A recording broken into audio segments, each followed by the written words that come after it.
And we are back in the building. What's up, Black Comic Lords? It's your boy Paul with my man Marc. What's up, Marc? What's going on? What's going on?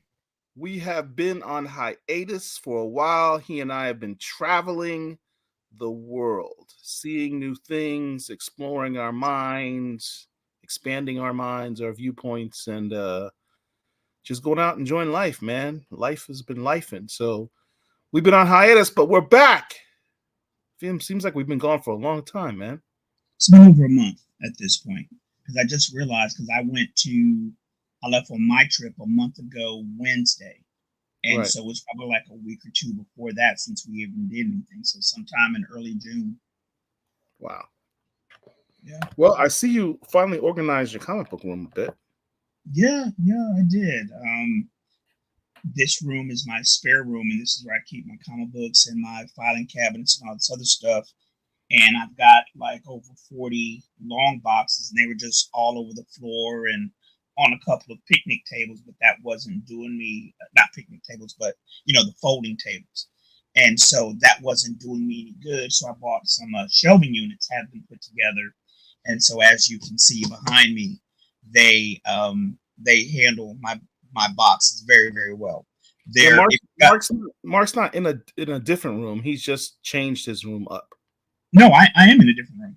I am in a different room because I'm in a completely different room. Yes. Oh, okay. Oh, you normally do this from your bedroom. My master. Yeah, exactly. Okay, this is in the spare room. And if you guys have long boxes and if they're just like kind of all over the place willy nilly, the shelving units that I bought are called Husky. The Husky brand shelving unit. They're a 5-tiered shelving unit. They're heavy duty. Make sure that you get the ones that are 24 inches with the D, because it'll be like 72 width, 36 width W, 76 or 72 high, and then 24-inch D for the depth. The depth is what's important because that's how the long boxes are basically 24 inches long. So that's what I have. You can configure them any way you want. You can have them all 5 stacked together, or what I did was have 3 and 2. So yeah. Well, let's say what's up to the people in the chat. Gordon Mahan, what's up, brother? How you doing? 68G. Well, Gordon beat you to it just by a bit. Vagrant, what's up? What's going on, Doc? What's up to AJL297702? Welcome. King Sigma, what's up, brother? What's good? Dragon Balls. It's not a show without Pericles and Bo Big in the house. Kevin Pitts, what's up? Marwan Williams, good evening. How you doing? All right. So hold on 1 second. Bear with me. I'm on the YouTube channel, and obviously people are there, but I'm not seeing our live stream because I wanted to send it out. On Twitter. Hold on a second. No, I'm on the YouTube channel, and I'm not seeing it live on here. Well, we've got people watching us. Yeah, no, I know. So, but I'm not seeing it. Let's see if this is it. It's a channel called Black Comic Lords. That's what you got to look for. Paul, I'm aware. I'm on the channel. I do it every week, but I'm not seeing our live stream. And I keep refreshing, so I don't know what's going on. Hey, if you guys, for those of you who are watching live right now, and I'm assuming most of you guys are on Twitter, do me a favor, tag me real quick with the live stream on Twitter from YouTube at ATLBLERD, please, if you don't mind, because I want to be able to share it to people I know, but I'm not seeing it. As you say that, let me make sure I'm sharing this out myself. While he's doing that, I just want to give a little brief update. If you see my name. It's ATL Blurred /hashtag justice. You guys have heard me mention at this point about 3 months ago. Robert Fulton was the active duty United States Air Force airman who was shot and killed in the doorway of his own home when he answered the door with a handgun in his hand, not pointing at anybody. And the sheriff's deputy approached his, knocked on his door, saw the black man open his door, and then immediately shot him, even though Roger Fortson had done absolutely nothing wrong. He was within his legal constitutional rights to hold a gun. He was not brandishing it, which basically means pointing it at somebody, which he was not doing. And he was shot and killed. Well, I just read earlier today that the now former deputy has been charged with manslaughter in that case. I don't know if he's been arrested yet, but he has at least been indicted for manslaughter. So at some point in the near future, he will be going on trial for the death of Roger Fortson. And what's absolutely tragic, about a month after Roger died, the mom lost her other child. She had 3 kids. She lost another child to gun violence. Like, I don't remember what it was, but her other son was shot and killed. He was about 16 years old. So she's lost 2 kids in a period of 2 months. And, you know, my heart and sympathy go out to the family, but at least Roger's killer will be brought to justice. So, yeah. So he's been indicted or Charged with manslaughter, yes. What was the reason given? Basically worked. Yeah. What was the reason that was given? Do you know? Reason for what? The shooting, like a mistaken identity, or what was the? No, as I just said, he opened the door with the gun. Cops saw him with the gun and just immediately killed him. No, but why were the cops at his door in the first place? So the cops had come out to the apartment complex because there's a report of a disturbance. The disturbance was not at his unit. So I'm not going to say they went to the wrong house. I'm not going to say the people who called heard a TV or whatever, but he was inside the residence by himself on the phone with his girlfriend or some young lady. And so he was not the cause of whatever the call was for them to come out there in the first place. And he was, like I said, he was immediately shot down and killed, was not given any instructions to drop the gun or any of that stuff. So, yeah. Wow. Mm-hmm. Happens all too often. Vagrant, what's going on, man? How you doing? So somebody else just said that, hold on a second. Somebody else just said that they didn't see the live stream in their subscription on YouTube. Yeah, I don't know about that. I mean, I'm not certain what's going on. I'm on YouTube and I can see that it's there. So I don't know. Yeah, I'm not seeing it live. I'm looking at it. But if you guys in the chat see it, please tag me on Twitter at ATL Blurred with the link to the live stream, because I'm not seeing it.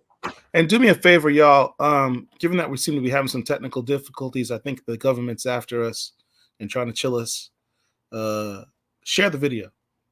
Please like the video and share the video on your social media so we can get some other people in the house tonight. Because I know we've been gone for a while, so we got to get our numbers back up. Well, I got some liquor here I wanted to share. I've been traveling, as you know. Hit up several places. So I want to go through the whole complicated story. But I was originally supposed to go one place, but because of the Microsoft virus, I missed that journey. And so I was stuck in California, in Los Angeles specifically, with my family. And we made the best of a bad situation. Spent a few days in Los Angeles. And from there, we flew to Hawaii, came back, and went on a cruise ship and hit up a couple other places on the cruise ship which are kind of cool. But being on the cruise ship, they, of course, have their duty-free liquor shop. And so I, of course, go to the whiskey section to find me a little something to sip on and find this reasonably priced, because it's duty-free, bottle of Glenlivet triple cask mature Distiller's Reserve. And this Ish is smooth. Glenlivet, I've had several of their expressions, and Glenlivet overall tends to be pretty good. So that's not surprising. It says a harmonious combination of fruity notes and smoothness coming from a balanced influence of the triple types of cask. It's triple cask, and I want to say that it must be like bourbon or something sweet. Because it's nice. It's nice. You can tell I've already drank like almost half. A quarter of it. Yeah. Well, for me, I just opened this bottle. So a couple of weeks ago, when I got back from my trip, Where did you go? I went to Rome, and I was in Rome for a week, and got back, and then I went to the liquor store, not immediately, of course, but I went and bought this bottle. This is not a black-owned company, just like the scotch he's drinking is not black-owned. But when I was in the store, I was looking for something new, and I saw a guy pick up a bottle, so we started talking about it, and he bought this from New Riff, I think it is. It's New Riff Kentucky Straight Bourbon. And he had bought a different bottle from this company, but he said this one was pretty good. So I went on ahead and picked it up. Haven't tasted it yet. It's been sitting here breathing for a moment. The one thing that I will say is when I opened the bottle and gave it a little sniff, it had a very strong floral notes to it. Yeah. We'll see if it's about anything. Thor's drinking buddy says, "Aye, first live. Cheers from Asgard. Cheers, man. Welcome to the party. Salute." This is flavorful. It's a very spicy bourbon. This is not bad. I'm gonna add me my whiskey stones that I got right here. Chill it down a little bit. Yeah, I think I'm gonna enjoy this sip. But I sent you a couple of pictures. I don't know if you want to show them or whatever. But I sent a couple of pictures from my journey, my trip to Rome. If you've not been to Rome before, I highly encourage you guys to do so. The one thing that I will suggest: do not go in July because it is hot as ever. Oh my God, I have never been that hot before in my life. It was oppressively hot. And for me, the way I look at life, the way I look at human civilization, there are three places that I feel are the somewhat birthplace of human civilization as we know it. Obviously, Egypt, you've got Greece, and you've got Rome. And, you know, in that part of the world, that's where the world as we know it developed. But Italy was spectacular. When you're walking down the street, you're going through, you know, the Vatican or the Colosseum, you think these buildings, these structures are older than our nation by thousands of years. It's just remarkable what humans have accomplished in the relatively short time that we've been on this planet. So highly recommend Rome. Very, very fun trip. I'm not a foodie, so I didn't eat out a lot. I know that when I do go back to this trip, that I do want to go back on because there were other Italian cities that I wanted to get to, but didn't because I had problems getting out as well because my flight was canceled. So I missed a day of travel. But I definitely do want to go back, and I will, the next time I do go, is I will eat more and experience some of their cuisine because Italians are known, one of the things they're known for is their food. So I will experience it that way. Certainly. I mean, I went there last year with my family. We had a great time. A lot of history there. A lot of culture. And Rome, honestly, and I've been to some of the biggest cities in the world.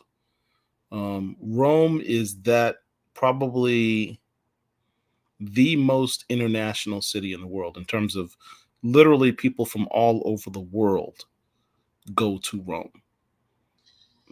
One thing I think, it is international. I'm sorry to interrupt you, but the one thing that I wanted to say is, like Paul, I'm relatively well traveled. I've been to a lot of different places: Amsterdam, Paris, blah blah blah.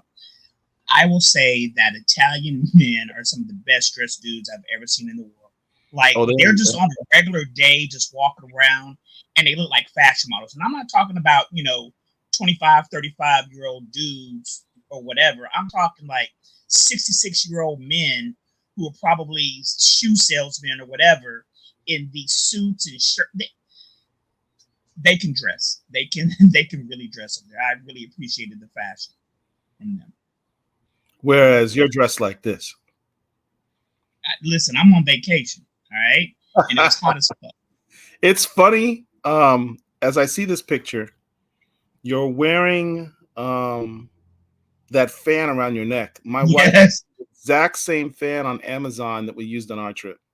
And you know something I just discovered? They have ones that you can wear on your waist that blow up your shirt. So I will be purchasing one of those as well. So I'm gonna tell you something, guys. I was walking around the Coliseum. That Coliseum tour was 3 hours long. Okay, that tour was as long as Gilligan and them were supposed to be going on their boat tour. Walking around in the hot ass sun, not a cloud in the sky. There was absolutely no shade. Only 2 bathrooms too. Thankfully I didn't need one, but I'm walking around, with the tour group that I didn't go on a tour group, but I bought the excursion to tour the Coliseum. So our group that was touring the Coliseum, I was like, oh my God, I do not want to be the weakest link. God, please don't let me pass out. I bought that hat that you saw me in. I bought that on the street right then. I had my fan, I had a big old bottle of water, and I had brought a hand towel from the hotel. And everywhere that you go in Rome, they'll have fountains that are, with drinkable water. And so I wet the towel that I had. When Marc's talking about fountains, he's not talking drinking fountains. He's talking fountains with statues. You can drink that water. It is so clean. They've got the cleanest artisanal, fountains in the world. Right. And when I say fountain, not like a fountain that you go in a coliseum. I didn't mean that, but in a sports stadium or a school or whatever, they'll have basically like spigots. They're not like what you would hook your garden hose up to, but somewhat similar to that. And so I wet a towel, put that around my neck, and it kept me very cool. So I was very pleased that I was not overheated. But you could easily get a heat stroke out there. That is the St. Peter Basilica. So I am a Dan Brown fan, the guy who wrote Angels and Demons. So I went on the Angels and Demons tour, and that's where we started out right there. It was cool. What's up, Chad? What's interesting is that obelisk that you see. They have obelisks throughout Rome. And if they're not directly influenced by Egypt, they're directly stolen from Egypt. These Romans pillaged as much from Egypt as they possibly could. And they loved it so much, they incorporated a lot of the Egyptian architecture and art into Rome. So you've got these Egyptian obelisks all over these major historical sites in Rome that they literally got from Egypt. Even has the Egyptian hieroglyphics still on it. It's crazy. I went to, I did a Vatican tour. As an aside, guys, if you're going to travel, there are a couple of things that I suggest and recommend. Number one, get global entry. I may have mentioned it before. Global entry costs. Absolutely. Absolutely. Global entry costs roughly around $180. It lasts for 5 years. It helps you when you come back in the country to skip the immigration line. You go up to a kiosk, it scans your face. Within 3 seconds, literally, you'll be in and on your way. It also comes with TSA pre-check. So whenever you're traveling domestically, when you book your flight, you put in your known traveler number. It gives you TSA pre-check. So that helps a lot as well. But the second thing I was going to suggest is there's an app called Get Your Guide. The app is called Get Your Guide. You download that to your phone. No matter where you go in the world, you put in whatever city that you're in, and it'll give you a list of excursions that you can pay for. Remember, back in the old days, I don't know if they still do it, but when you go to a hotel in a tourist city and in the lobby, they'll have a bunch of pamphlets and brochures of excursions that are, tourist traps and thing of all that, all that other stuff. Chillman says, I heard that. So with the Get Your Guide app, you don't have to worry about that. It's all right there on your phone. You pay through it on your phone, and you're good to go. They'll send you the tickets to your email or your text, and yeah, so get your guide. All right. So we did our whiskey, did our review of what we're doing. So now we got to go to our boy, T'Challa. And of course, I can't find the damn video because freaking my producer hides everything. It's incredible, this guy. Why? How much am I paying my producer anyway? It's way too much. I'm cutting his salary by half because this is difficult.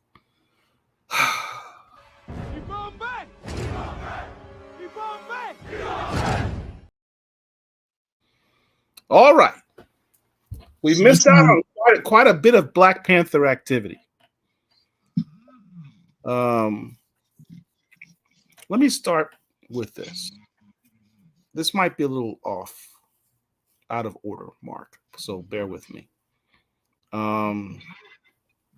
There was an announcement made about the Eyes of Wakanda television show.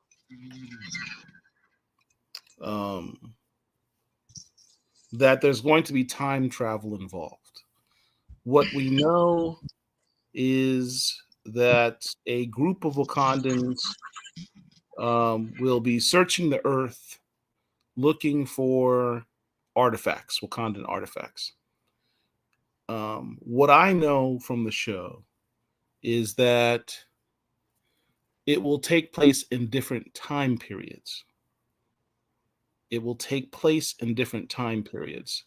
And from what I understand, it will not take place in time periods that we have previously seen in comics or on screen. So this will really be unexplored areas of Wakanda's history. So I find that kind of fascinating. There's also going to be exploration of some type of future of Wakanda. I can't really say anything more than that, but there will be an exploration of the future of Wakanda. And I think it's been released that, we'll get a glimpse of that. So one would assume, I think it's already been released. There'll be a future Black Panther that will be shown. So that's kind of cool. Given who the writers are of the series, we know that it's in good hands in terms of being with legitimate Black Panther writers who are fans. So that is nothing to fret about.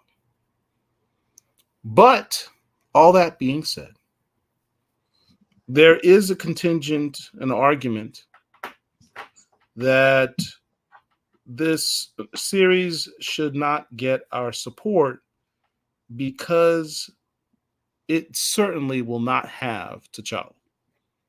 Will not have T'Challa. That's not to say they won't mention the man, but will he make appearance? No, because certainly it would not make sense to make the return of T'Challa be in this television show rather than a movie. That would be a downgrade, honestly. You would want the recasting of the character to be done on a big epic scale, not on some Disney Plus show that, I don't know if I agree with that.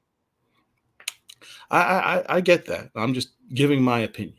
I'm just giving my opinion.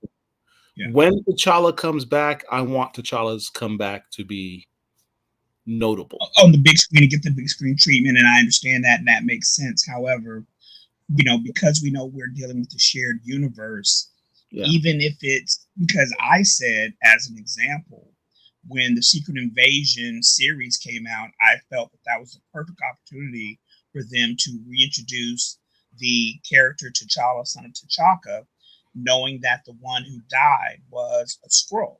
It made perfect sense to me, so I would have had no issue with them having the new actor as T'Challa in the Secret Invasion storyline.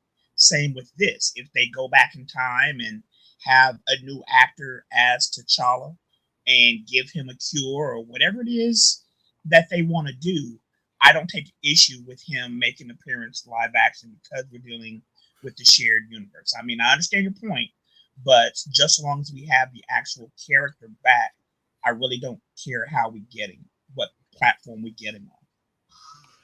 Well, I mean, I get that. I get that. The most important thing is getting the man back. But I don't want it to be like a matter of fact type of thing necessarily. Because Makes it a big deal. It is going to be a big deal. So, the argument is, well, look, there's no T'Challa, no ticket. I mean, I get that hashtag. It's catchy. But I think there is some validity, and I understand the point that as cool as this show sounds, and as much as I'm looking forward to seeing it because I know who's involved in it, and as dope as the script sounds, a part of me will still sit there, honestly, if I'm being honest, is still going to sit there watching this thing going, Disney's still deflecting. Yeah, I don't know if I can support any Disney Wakanda related projects that does not bring back T'Challa. I know that may be cutting off my nose to spite my face, so to speak. It is. But at the end of the day, that's why I didn't go see the movie. I still haven't seen it, because when you buy tickets to that movie, you're telling the corporate masters that it is okay that they killed off that character. It is acceptable that he is not part of that project. And that's why I spoke with my money by not supporting it. Now, on TV is somewhat different because I don't necessarily have my own Disney Plus subscription, so it wouldn't matter either way. But as a matter of principle, I don't know that I can support the show knowing that he's not there, nor will he be making an appearance. So, well, I get that sentiment. And I agree with Chill. Yeah, I get that sentiment, but for me, I don't think it's a fair comparison to compare this project with Wakanda Forever. Wakanda Forever was an intentional destruction of the character. Mm-hmm. Disney went out of its way to kill the character unnecessarily, completely unnecessarily. The only reason why Wakanda exists is to tell stories about T'Challa. I mean, the whole purpose of the movie was to kill T'Challa. Right. Point blank, because the blip theory, we've all talked about it. It was an easy out for them to not kill the character. It was absolutely, they went out of their way to kill the character, and it was unnecessary. So that's different than continuing to explore Wakanda, which, quite frankly, as a Black Panther fan, as someone who enjoyed the jungle action run by Don McGregor, I like Wakanda. I like to explore Wakanda. I like to explore Wakanda's history. One of the things I really enjoyed, and Mark and I have talked about this, is the Black Panther Panther's Quest cartoon, which was in essence Avengers Assemble Season 5, done by Jeffrey Thorne. Although Black Panther was obviously the central figure of that, there were several episodes of that series that explored Wakandan history and Wakandan lore. Yes. That although T'Challa is like watching this, the episodes themselves didn't involve about T'Challa, ancient history. Yeah. but it talked about ancient history of Wakanda, talked about prior Black Panthers, and it didn't come across as this is Disney trying to show that T'Challa is not important, and they're trying to show that it's just a mantle, and that anybody can be the Black Panther. Right. Which is world building. It was world building for the character. Which is what a lot of the promotions have been within the comics, or not the comics, within the rest of the MCU. They're trying to push this idea that it's just a mantle, get over it, anybody can be a Black Panther, it's not that big a deal. The way Jeffrey Thorne did it, it didn't come across as mantelization.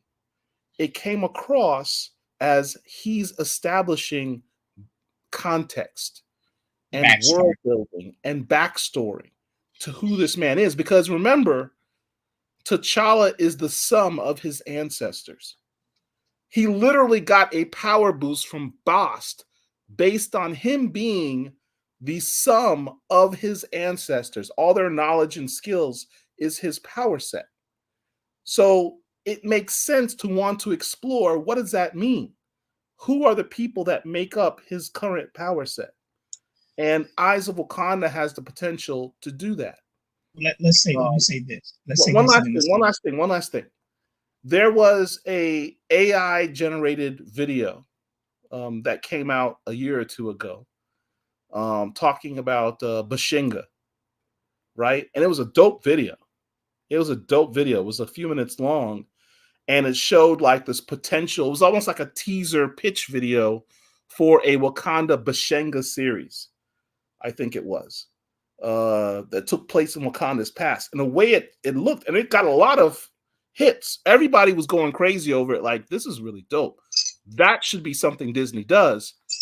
Understand, this Eyes of Wakanda series probably owes whoever did that AI video a check, because they're kind of taking that concept and running with it. They're going to show ancient Wakanda. Let me just say this. One of the most popular shows right now is Game of Thrones, House of Dragon, what have you. Imagine doing a Game of Thrones, House of Dragon type series, but in Wakanda. Yeah, the That's idea. Listen, intriguing. the idea is great in theory, but from a moral standpoint, so long as Disney does not have T'Challa in its inventory on screen, live action, I do not support anything Wakanda related. But let's get into the books, all right? Because we got a lot of books to talk about because it's been a while. Go through the comments real quick. That's it. We don't Mahan indicated he just finished Black Panther's quest, and it was fantastic. Yes, it was really good. Wasn't a huge fan of the art for whatever reason. I don't know. It seems like they changed the art in season 5 from the previous seasons, but other than that, the story was great. I loved it. I mean, if the Eyes of Wakanda people are smart, they will certainly hire Jeffrey Thorne to help write that series to make it fantastic. So, are we doing Ultimate Black Panther or Predator versus Black Panther first? Let's start with Ultimate Black Panther. All right. So, since the last time we've been here, I think 2 issues of Ultimate Black Panther have dropped, as you recall. And, at this point, these books have been out so long, it's not a spoiler. If you haven't read it by now, it's on you. But as we know, Wakanda is being soft invaded by Khonshu and Ra, who look to be twin brothers, one of whom has the power of the Moon Knight, so to speak, and they are holding themselves out to be gods, so to speak, and are invading Wakanda and invading Africa. And they're trying to get followers to do what they want them to do, to basically take over the entire nation. In issue number 6, they've taken over. I don't remember, is this a weapons plant or it's some type of facility, industrial facility that they've taken over with mercenaries and their followers, and T'Challa has shown up to fight them. Now, I really like this image of him. I like his suit. I think having his mouth out like that is stupid, and it's a vulnerability. But otherwise, I do kind of like the suit. I just wish the Panther claws and everything around there, instead of being silver, I wish it was gold. But this book was not that action driven, except towards the last 4 or 5 pages when T'Challa goes up against Khonshu specifically. They're fighting, and Khonshu just leaves the field of battle. He's not defeated. He doesn't defeat T'Challa. He just basically turns his back on him and is like, yeah, okay, I got something for you later on. Paul and I, before we started live, we were talking about the art. Now, generally speaking, the art in the book is solid, right? But there was a scene very early on where Killmonger and Storm are embraced in a loving embrace. And the way the art is drawn, it makes it look like it's 2 females. And so that was somewhat baffling. But otherwise, yes, the story is great. The art, for the most part, is great. I know a lot of people think that it's going relatively slowly, and I don't necessarily mind that. This isn't the slowness of Ta-Nehisi Coates when he was writing the volumes that he was writing. But yeah, so yeah, if you look at the screen, there's the page before this one up when they first embrace. It really looks like two females, the way their hair is and stuff. It wasn't particularly well done on that one panel, but on an overall scale, the art is good and the story. I feel that the story is solid. What do you think? This was a fill-in issue. The art was done by Chris Nieto, Carlos Nieto. Good art. I mean, it's not Stefano Caselli, who is a GOAT, but it's good art. Let me point out these pages with. Present this right here. These pages with Shuri and T'Challa. So that black and gold is part of the uniform in this book because he's worn that outfit multiple times. I do like that. Yeah, those seem to be his kingly robes. Mm-hmm. A little bit of more background on the motivations of Ra and Khonshu. An ultimatum is given. There's this one scene that I thought was kind of cool. Some people didn't like it. They said it was out of character for T'Challa. And I'll point out that I disagree and why. Let me show you that in 1 second.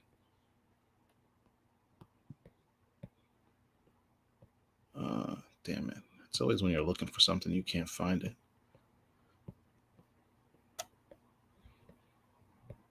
Are you serious? I just cannot find it. Maybe it's in the next issue. I might be thinking of the next issue. Yeah, I'm thinking of the next issue. All right. Let's just go to the next issue. That's issue number 7 just dropped a couple of weeks ago. And I want to say that this one had more action in it because we see the continuation of the fight of T'Challa and the acolytes of Khonshu.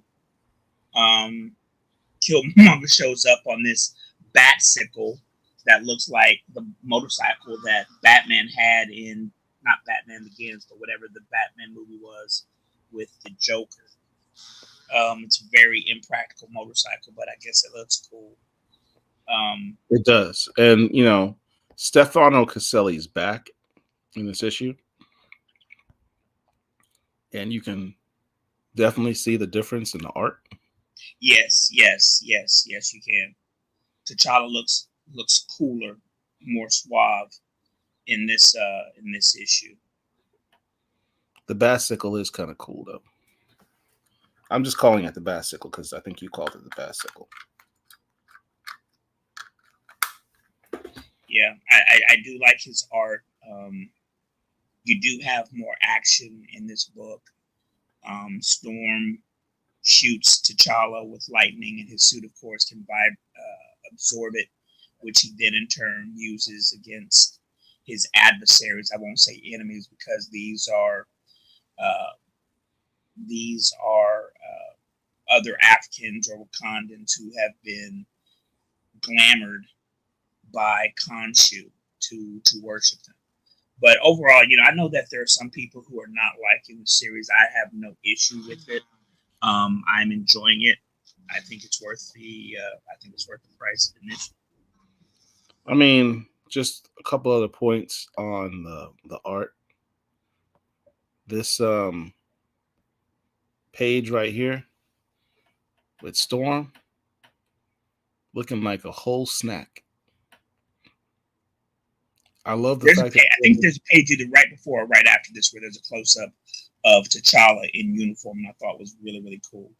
But having his mouth out like that serves no real practical function, and as I said a moment ago, that is a vulnerability for him in combat. So I'm not a fan of the open mouth thing. Yeah, that makes sense. But Storm looks good there, and the scene that I was talking about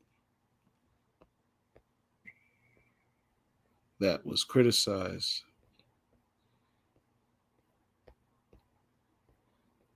And now I can't find it again. There we go.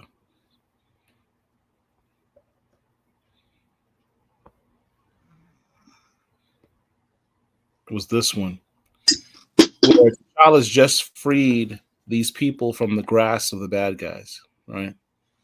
And they're literally still in chains. And he goes, "Name the one who set you free." The Black Panther. Say it again, loud enough for all of Africa. Black Panther. So basically saying, who's your daddy? Which is kind of crazy. Kind of. But, some people interpret it as that and were like, well, that's out of character for T'Challa. T'Challa's not boastful. He's not going to sit there and make people, shout out his name. But you have to remember the context. Understand Khonshu and Ra have been going around, have taken over all of Africa. Wakanda is still free for the moment, but all of Africa has been taken over by Khonshu and Ra. And they've done it by systematically trying to force people to worship them and call out their name.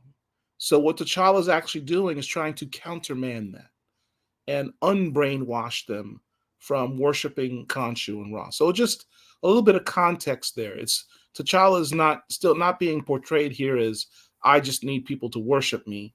It's more he's being strategic and trying to maximize the effect of his release of these people. There's a war on two fronts, both physical and mental, and he's focusing on the mental part. Yeah. Let's go through some of the comments. Shout out to Frustrated Fan Sports. I got to meet Frustrated Fans this weekend at Atlantic Comic Con. It was great meeting you, brother. Thank you for coming through the show. Thank you for reaching out to us. Thank you for hanging out with us. It was an absolute honor and pleasure to meet you. Vagrant says, my favorite Black Panther costume, the mouth was covered and modeled after a panther. That was in the Coates run, I believe. I don't remember. I want to say that probably the Brian Steel Freeze one. My favorite, I would say, was probably the Jungle Action. I really like that outfit. I just wish it wasn't cotton. There's no vibranium there. He's not protected in any way, shape, or form. But I just really like the way that outfit is put together. Yeah. I will also say that I like the way the costume that he wore during the Priest run was also pretty magnificent. The Priest costume is probably the most like this one, I guess, in this Ultimate Black Panther run, except it had gold rather than silver. Right, exactly. So the next book, Biggs with the $10 super chat. Thank you, man. Appreciate it. My mouse just died on my computer. I'm not certain what the hell's going on, but jeez, can I live? Can I freaking live?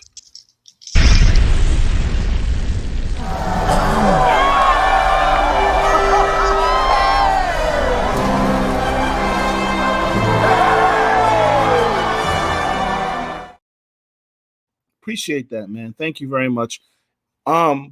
Please hit us up, super chat. We spent all our Black Panther, all our Black Comic Lords money at Atlantic Comic Con and supporting Epiphany Engine. So we broke. So really support the channel if you can. Give us some more super chats. Anything you can give, we would deeply appreciate to help pay for all this stuff. And definitely like and share, subscribe to the channel, like the video, and share the videos. We need to get some more views on these videos. So do that. Let's see. Frustrated Fan says, I feel that Ultimate Black Panther has been really good, but it does seem like the spy part of the story has completely disappeared. Right. So those twin brothers have just been missing since issue number 1 or 2. Right. I think that is a waste. They should have been played up more. They were some interesting characters that should have been developed more, not just focused on Killmonger and Storm. But right. Yes, right. Let's see.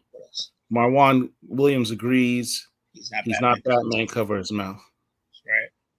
Gordon says, if there was an invisible force field protecting his mouth, that would be cool, but yes, not a fan of the open mouth. Frustrated Fan says, yeah, real broke AtlantaCon was smoking. Love meeting the bros. Yeah, man, it was fun. Well, we'll probably do a show. Hopefully Wednesday, I can get the team together, do a recap of Atlanta Comic Con. It really was a fantastic event. Shout out to Duran Flood and Greg Burnham of Tuskegee Airs. They really put on a fantastic con. I'm looking forward to going back next year. They've already invited us to come back next year, and we're certainly going to do that bigger and better than we did this year. I met him when he was up here in Atlanta for MomoCon back in May. Greg Burnham? The dude from Tuskegee Airs, yeah. Yeah. Well, there's two. There's Greg Burnham, the writer, and the artist Marcus Williams, who lives up there in Atlanta. I can't remember which one it was that I met, honestly. Well, I talked to him about you, by the way.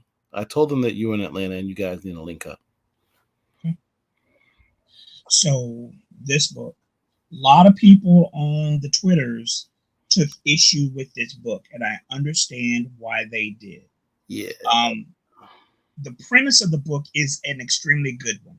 If you have paid any attention to pop culture over the past 30 years, you know about the Predator franchise. The Predators are a race of warrior-like individuals who have these very large mandibles that are like a praying mantis or something.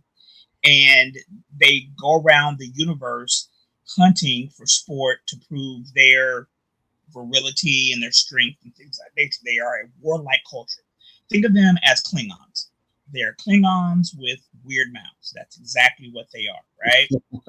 And so they somehow, we've seen in the movies that they've been to Earth several times. Well, they've been to Earth, they've been to Wakanda, and they know about vibranium. There is, whoever's the ruling king of this clan or whatever, has two sons. One of his sons is somewhat deformed, but to prove his mettle, he fought his brother and lost. But in order to prove that he's actually strong, he and his cadre of individuals have come down to planet Earth looking for vibranium, and they are in the process of wanting to defeat whoever stands in the way of them getting vibranium so they can go back and beat his brother back on whatever planet they're on. The issue that people took with this book that I absolutely understand is that there are a couple of panels where T'Challa says, Shuri is smarter than he is. And one of the other characters, it was probably Shuri, who said that her brother needed to be humble. Well, we've already seen, it was Cheryl Lynn Eaton, said that T'Challa no longer needs to be humble. There is no need for that to happen in any books. He doesn't need to be constructed. He doesn't need to be humbled. He is the king for a reason. And, I get it. I get why people take issue with that. But overall, as a story, as a concept, I feel that this is a good one and I'm enjoying it. Yes, I agree with 100% everything you said. The concept is dope. I thought the portrayal of the Predators was excellent. Yes. Expanding the Predator lore, their backstory, their society. I agree. They're very much like the Klingons. Some of the art was confusing, though. I'm sorry to interrupt you. I apologize. Some of the art was confusing because there were like some battle scenes, and I couldn't really distinguish the combatants and the backgrounds, whatever. It was a very busy couple of panels that was not clear, that I didn't necessarily enjoy. That's overall, that's a very racist take. It's just almost like you're saying all Predators look alike. Okay, Paul. You need to develop a sense of humor. Anyway, so yeah, so that part of it was cool. I don't like how they're portraying T'Challa. This Wakanda in this story is MCU Wakanda. So I will say this about the Shuri. So they're doing this thing where T'Challa's saying, "Shuri, you're smarter than I am," which that's not how it was in the comic books initially. T'Challa was at least as smart as Shuri, if not smarter. Definitely smarter. I was being kind. But I will say this Shuri had more of the wild child, devil may care attitude that I think has been missing from the character. Right. in more contemporary portrayals. Right. Shuri in the original Hudlin run was a hothead. And she was younger too. I want to say she was probably like what, 17, 18? Yeah, she was younger. She was more impulsive. You could say, well, she's matured with time, and certainly her experiences of being Queen of Wakanda, really, and dying for all intents and purposes, has changed her outlook, becoming the what do you call it? The oh wow, why is the term escaping me? Where she becomes the yeah, whatever. You know what I'm talking about. Where she, her title, where she becomes the seer with all the knowledge of the ancestors, that would definitely expand her consciousness and also mature her significantly. I get all that. But I did like some of the showing the contrast in her personality with T'Challa and the fact that she was a little bit more impulsive than he was. And that version you see in the story, which was kind of cool to see. Yeah, but she's not smarter than he is. The costume that he's wearing, it's kind of an amalgam between his ceremonial king costume from the 60s with the short cape, the MCU powered up vibranium suit, and just their own sort of hodgepodge flair on it. And he's got the cape. Yeah. I mean, they kind of, this is definitely its own continuity.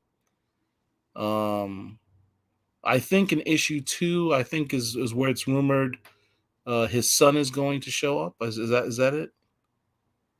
No. I think that was the rumor. They're going to show a son of T'Challa and presumably Storm in issue 2. I don't know. But we'll see. Yeah, we'll see. It was all right. It was a good opening thing. This is MCU T'Challa. This is not our T'Challa, not our. This is a Marvel 616 T'Challa. Absolutely not. And I don't like the artistic style of this T'Challa. The artistic style in Ultimate Black Panther, perfect. This one, not so much. I mean, it's not horrible, but I like the artistic style in Ultimate Black Panther T'Challa. You know, the art is not bad. I didn't say the art was bad. I'm just saying I like the version in Ultimate Black Panther better. Yeah, I mean, it's Stefano Caselli again. The dude's a goat, but this art is pretty good. This portrayal of this griot guy here is kind of cool. I thought the artist well-researched style, African styles, what have you, to draw it. It looks kind of cool. I'm looking forward to seeing what happens next. Yep.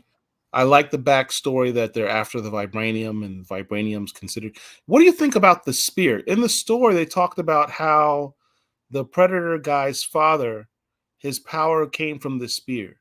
And it made me wonder if that was the spear of Bashinga, or yeah, I'm wondering if that's what they're getting to, is that's the spear of Bashinga.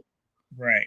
That I guess a Black Panther in ancient history was defeated by a predator, and I don't know. It's an interesting concept, which is why I say this is a good book, because I'm interested to see what happens next. There have been other writers of this character who, in whatever issue I'm reading, I don't give a damn about what happens next because I didn't like what I read. In this book, let's pull up some of the comments that people have said here. But in this book, I am looking forward to what happens next because it's well written and the concept is a good one. Frustrated says that book is good for me. I love the premise, and this is the most natural crossover I've ever seen.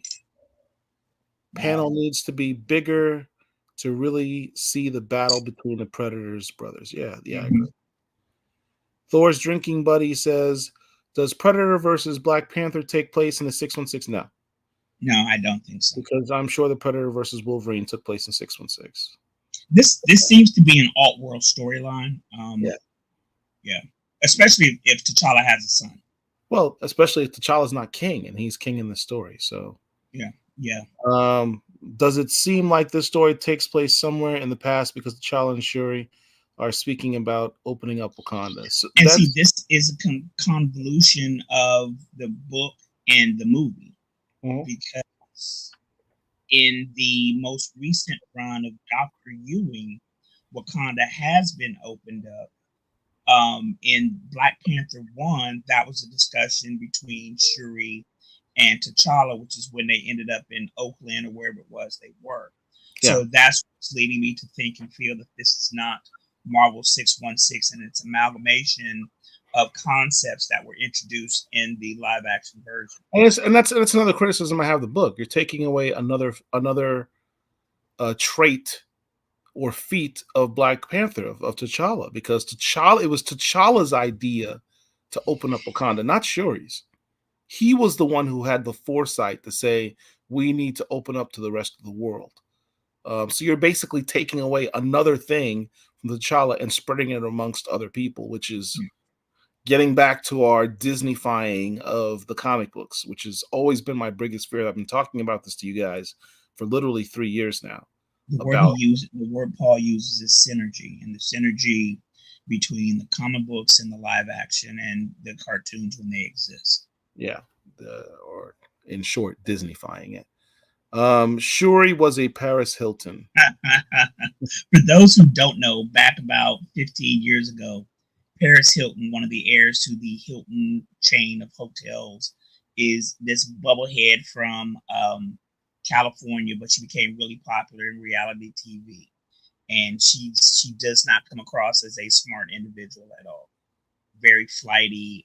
Her and Nicole Richie had a series together that was very popular. I want to say they predated the Kardashians. So think Kardashians, but before. Yeah. Aja Adana. Yes. That's the ancient future. That's the term I was trying to remember. The ancient future. That is what Shuri was. Gordon says it's MCU-ish. Yeah. I'm wondering, when will we get a new 616 Black Panther book? Man, look, I've been doing this campaign to get Sherilyn Eaton on the book. She's ready. I did a post on Twitter, which popped up on my feed again recently, where Sherilyn Eaton says she's ready to do it. Her artist, Fareed, whose friggin' guy's artwork was fantastic in her book, he says he's down for it. It's up to y'all, Marvel. You got a writer and an artist that did a fantastic book. It sold well. We all pre-ordered it, so you can't say the numbers weren't there. We did our jobs as fans. We bought the book. We pre-ordered the book to let you know that we were interested in the book. It sold well. It was critically acclaimed as being a fantastic book. We did our part, Marvel. So what's up? They're ready to do the series. So Thor, to answer the question, we don't know specifically. There are a lot of us out there who want it to happen. There are a lot of good writers out there. Cheryl Lynn Eaton being one of many who can and will do the character justice. We just hope it's sooner rather than later. What else we got? Gordon says the Black Panther elements of the story on Smash. Certainly. Thank you, Chillmonger. We'll never let up, man. Gordon Mahan, I am truly enjoying the character development of the Predators. Yeah, that was the best part of the story. Honestly. Yeah, yes, it was. Ultra Nerd, what's going on? Chillmonger says we all pre-ordered it. Not me. Not true. There was a second printing for issue 1. Well, I got that too, dude. Where were you? You should have got that. I got the second print. I see Cody Ziegler has T'Challa in Miles Spider-Man book soon, so maybe Cody Ziegler has plans. I don't know if Cody has any interest in Black Panther. I mean, he's doing Miles, he's doing Deadpool. For him to do a third book, that would definitely put him into some Brian Michael Bendis territory. Or there are a lot of other good writers out there. Yeah, I don't necessarily know if I want to stretch Cody that thin and have him do 3 books. Yeah, Sherilyn Eaton did well on her Bloodhunt Black Panther. It would make sense for synergy standpoint to have her continue. Right. I bet Chillmonger's watching the stream with his Kevin hat on. I don't think I know what that means. But Chillmonger does, so that's what matters. Gordon says, yes, let us get eaten on 616 Black Panther. Absolutely. I'm not opposed. All right. So what's our next book? Absolute, the Absolute Power series of books. All right. Let's that concludes our Black Panther Wakanda talk. So we're going to take a quick commercial break and we'll come back and get into the rest of our books in 1 second. That was supposed to.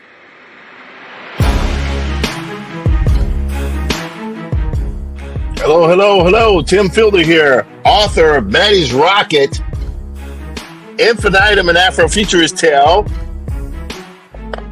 and the graphic history of hip hop.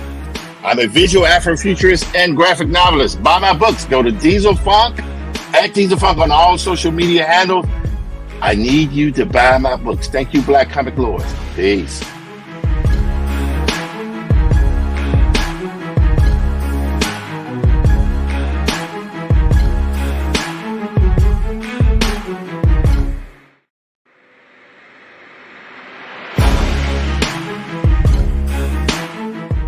Where's our black real estate in comics? What do I mean? Let's check out Black Panther. He is gone from the MCU for reasons. And what is happening in the comics? We can complain all day about how our champion is being treated, but we don't own that character. Look at Milestone character, curated by one of the greats, Dwayne McDuffie, my guy, but we don't really own or control any of his characters. DC does. So I'll ask again, where is our black real estate in comics? Meet Delta Dogs from Millennial Comics, created and controlled by us, where story sits in the forefront. Delta Dogs is more than just black characters being black for the sake of being black. This story is about 7 cousins that gets into an encounter with a mysterious glowing stranger that changes their lives forever. And with their unique abilities, this family may be the one thing that can save their hood that's being ruled over by a vicious super gang. With an ex-criminal as their leader and other superheroes that looks the other way when it comes to their environment, this will be an impossible mission to pull off. Grab these books in our hardcover Ultimate Edition bundle at millennialcomic.com so we can really have some skin in the game when it comes to the comic book industry. Keep doing y'all thing, Black Comic Lords. Peace.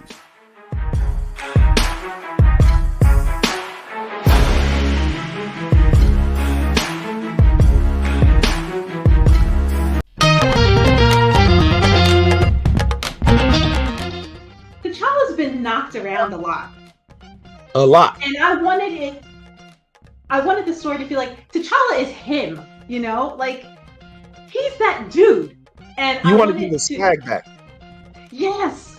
I wanted him to, you know, get some, I don't want to say arrogance, but to me, T'Challa doesn't need to be humbled.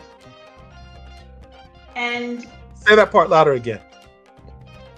For the people in the back. I don't think that T'Challa needs to be humbled. There are things that he needed to learn, and I think multiple writers have done a great job in T'Challa learning and growing. But I don't think he needed a humbling. And I wanted, even though I know that he was like, he had fallen prey to Blade and he was serving someone else, I wanted to emphasize that Wakandans may have a broken government, but they aren't a broken people. And T'Challa is that dude. T'Challa is, king or not, he is that dude. Heart, soul, mind, all of it.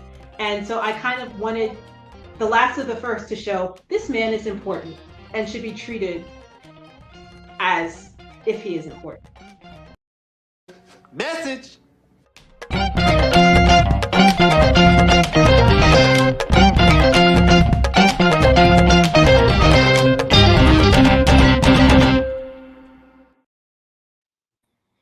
All right, we're back with our reads of the week.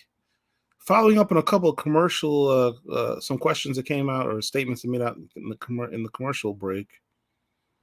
Vagrant says, Chillmonger, will you tell them I want basically to side joke thing going on between them apparently. Chillmonger says, it's not my stream to make it about me. You're right.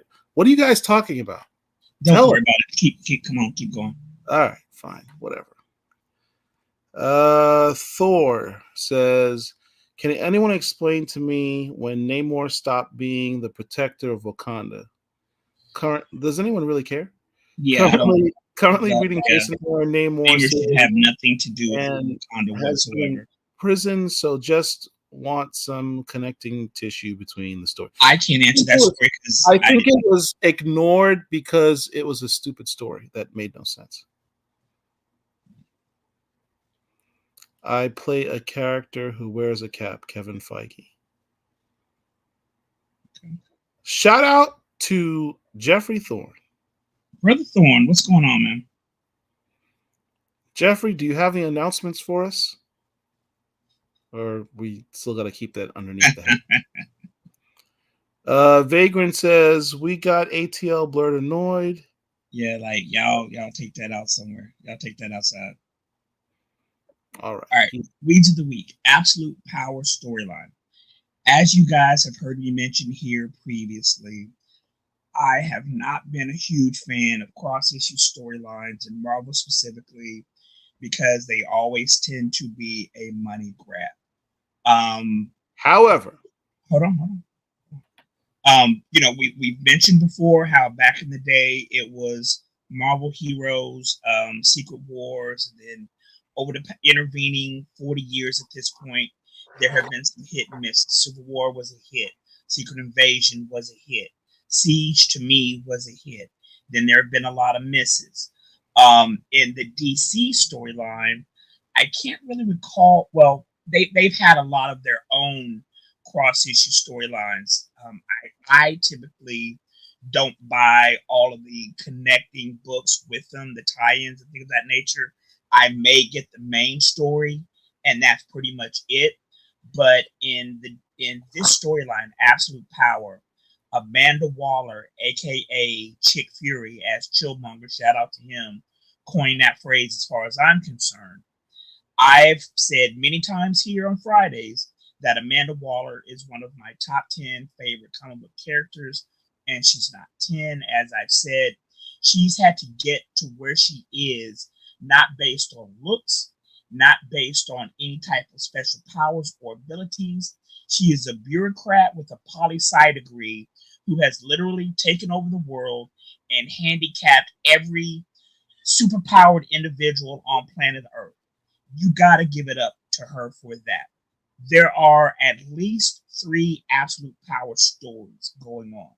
There's Absolute Power Origins, which tells a retcon, so to speak, of Amanda Waller's story. How did she get to where she is? Why does she think the way she does?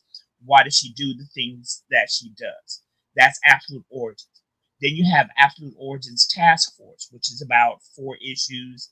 Then at this point, and then you have the Absolute Power main book, and then you have tie-ins. Like there's a Superman tie-in, there's a Green Arrow tie-in, there's a Green Lantern tie-in, etc., etc. I am really, really enjoying this series, coming off the heels of Beast World and the House of Brainiac. There have been 3 back-to-back world-ending type stories over in DC. Those folks in DC cannot catch a break because they're talking about 3 back-to-back cross-issue storylines in DC, and they have been pretty good. I collected Beast World, I collected House of Brainiac, and now I'm collecting Absolute Power Origins. It is an extremely, to me, very good storyline, and I'm really enjoying it. I love seeing this intelligent Black woman running things and having superheroes who could destroy planets running scared. I'm loving it. Amanda Waller is not a villain. She's not. I had an opportunity to speak, spend some time speaking to Aletha Martinez this weekend at Atlanta Comic Con. We talked about the fact that she just did this. She's doing this Absolute Power Origins book. She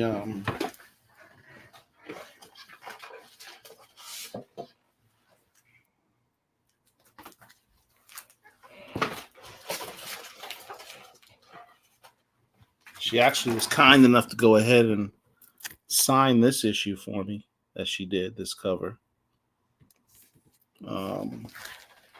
She's proud of her work on that book.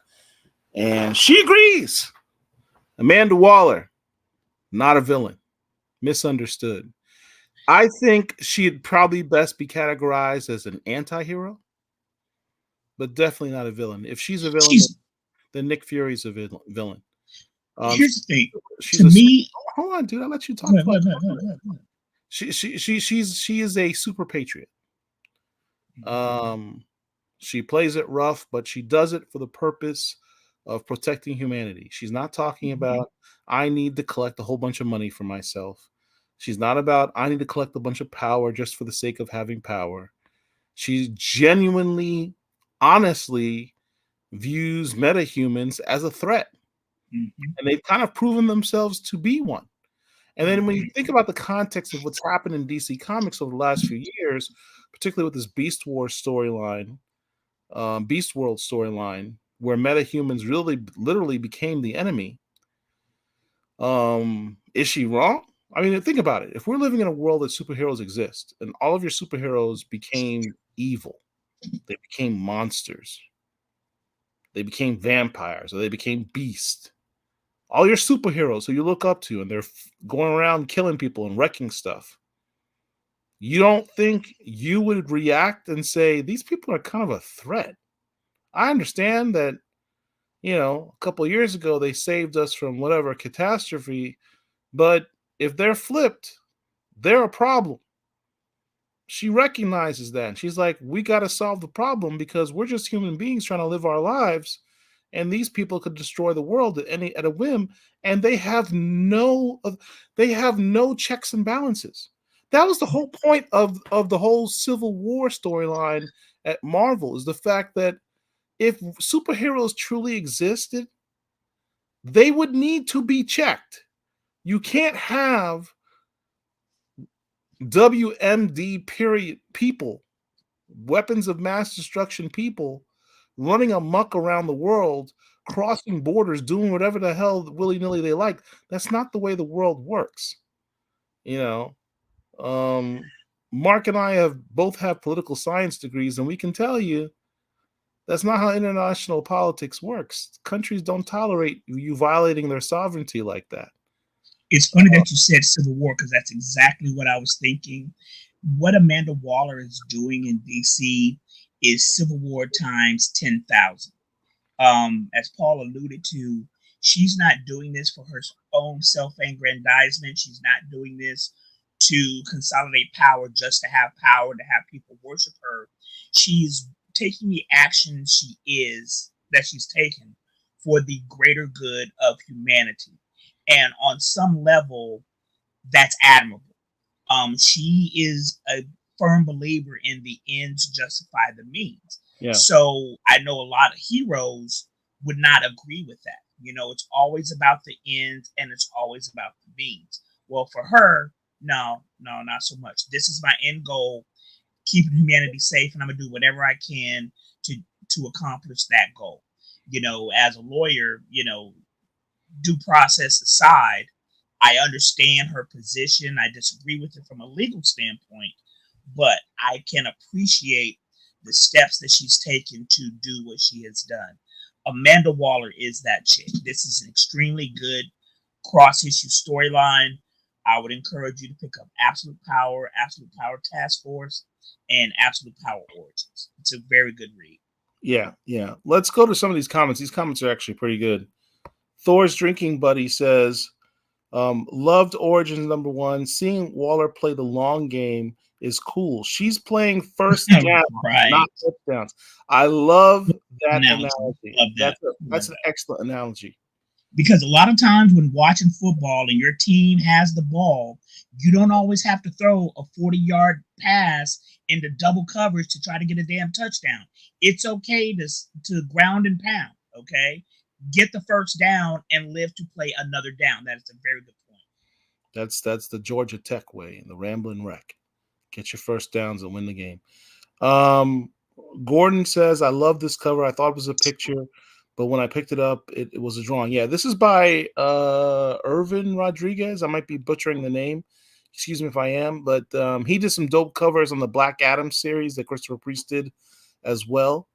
Some really dope covers in that series. That was probably the best part of the series. I selected that series. I don't remember. None of the covers stand out to me the way this one does. There were a lot of covers that he did that looked like photos, painted art. But this literally looks like a photo, and I thought it was. This is iconic. This is an iconic cover.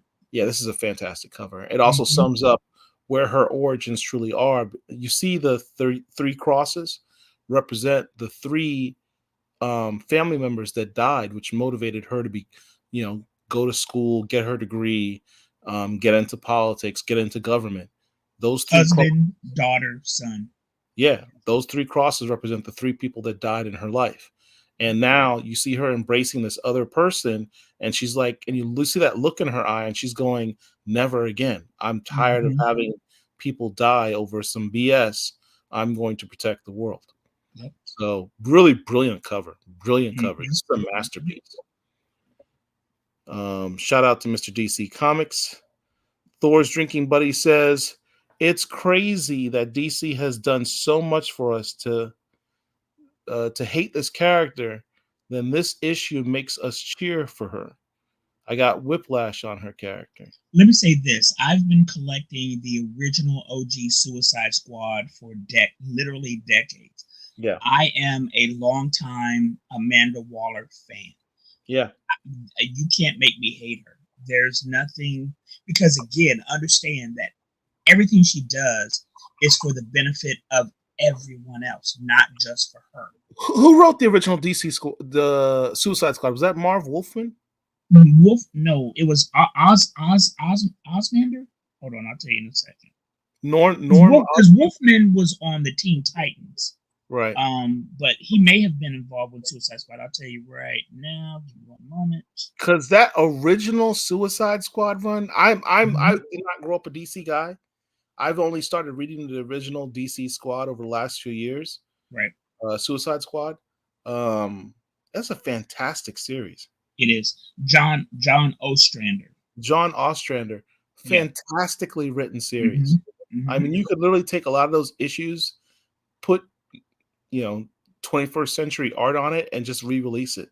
Yeah. It was that good. So it first dropped in 87, and I have all of them except 4. Like I said, I'm a long-time Suicide Squad fan. I love Amanda Waller. She made her first appearance in DC Legends or something like that. DC Legends #1, which is an underrated, a key comic book issue. Yeah, Amanda Waller is literally. Let me put it to you this way, and I mentioned this at the con this past weekend. If you talk about your top characters, your class, what's the term we use? Class A characters. I've never heard that phrase. Your top tier characters, your tier 1 characters. Yeah. Your A-list. Your A-list characters. Thank you. That's the term I was. Your A-list characters. Amanda Waller's an A-list character. She actually is. She has been in comic books. She has had her own comic book. She has been in cartoons. She has been in television. She has been in movies, and she even has an action figure. She is one of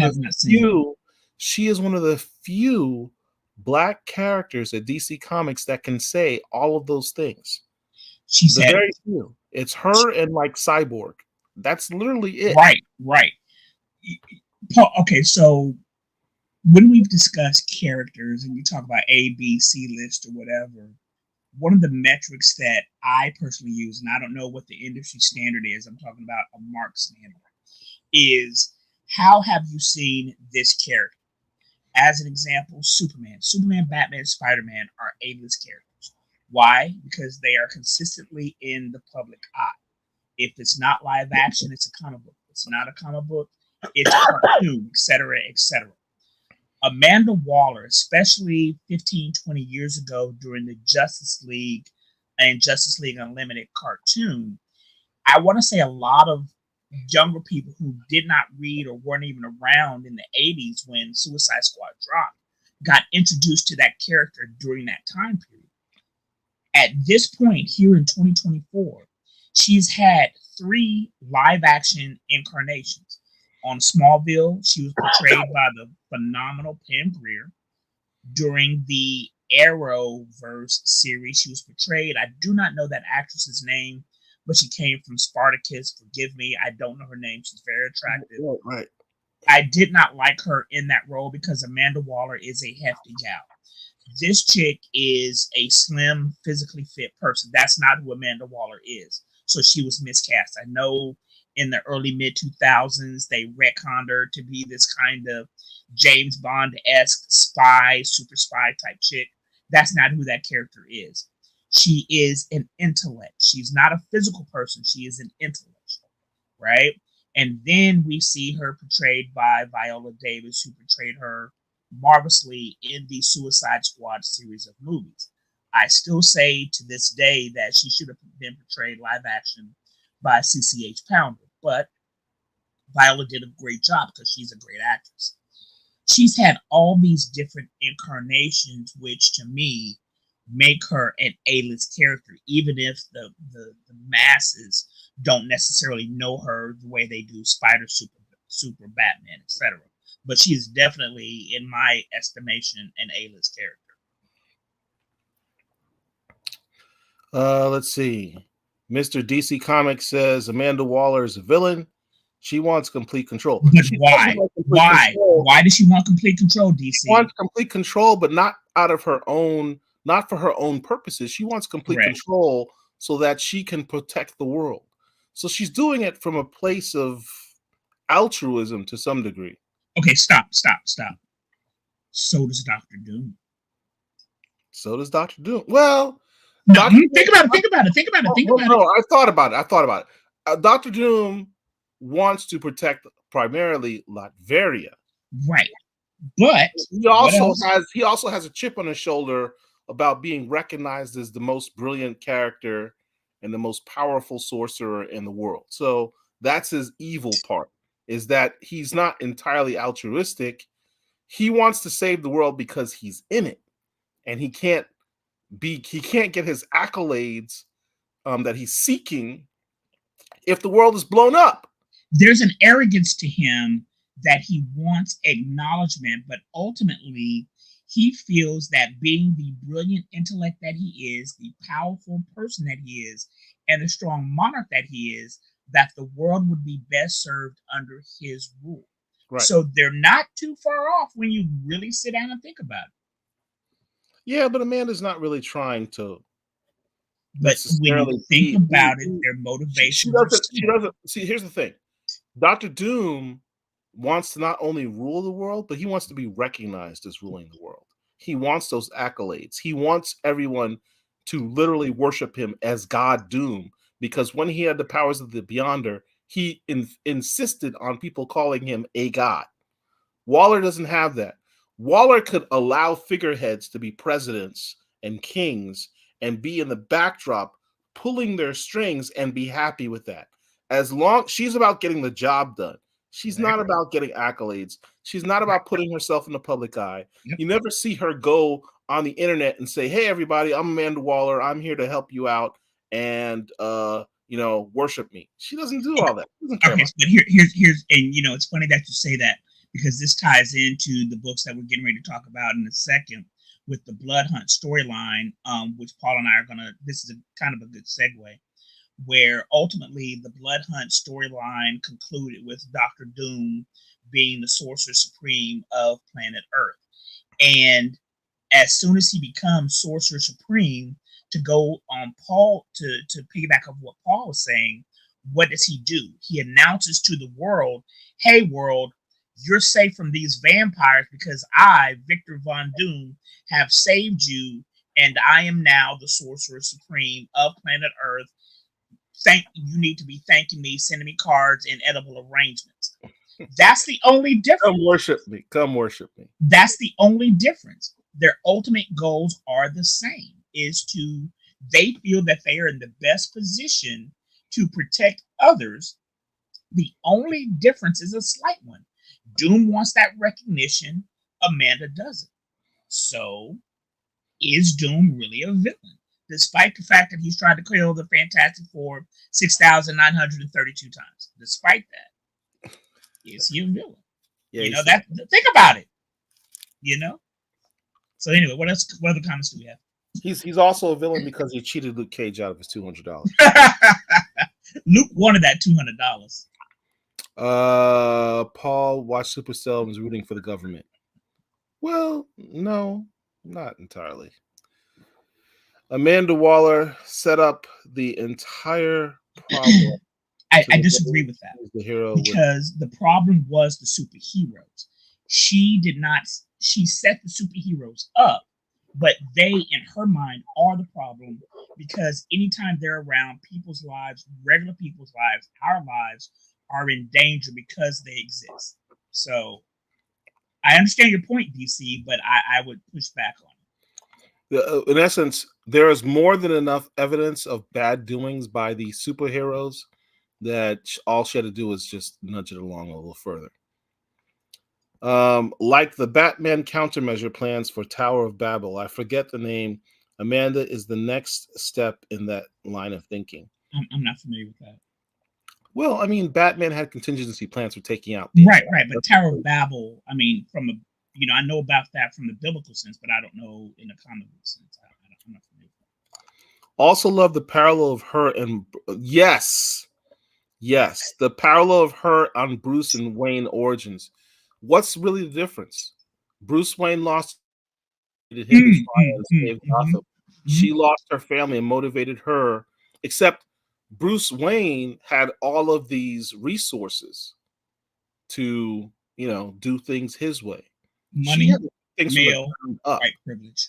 She had to do things from the ground up. She had to connive and plot to get power. He had power because he had money.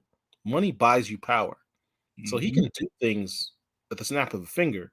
She had to think extra steps to get the power that she had and pull herself up on her own bootstraps. That's why Watchmen was such a dope book. Here's what's interesting about Watchmen. I read Watchmen at this point probably 20 years ago, and it was 30 years after it was 20 years after it was released, and it was I read it after I've seen the movie. I wasn't that impressed with it because it had been so hyped up in my mind based on, comments, or whatever. I thought Watchmen was cool, but then again, I didn't watch it in its original form when it dropped in 86, 87, whenever it was. Yeah, I think if it's a matter of context because watching it, I like you, I read it probably 20 years ago, but it was contemporaneous with the film. For the time in which it was written, it was groundbreaking because the style of writing, the content of what's being written had never been done before. And those, the political ideology, it's debatable and argumentative, but those concepts hadn't been espoused in that manner before. Real quick, who wins, Dr. Manhattan or the Beyonder? Dr. Manhattan or the Beyonder?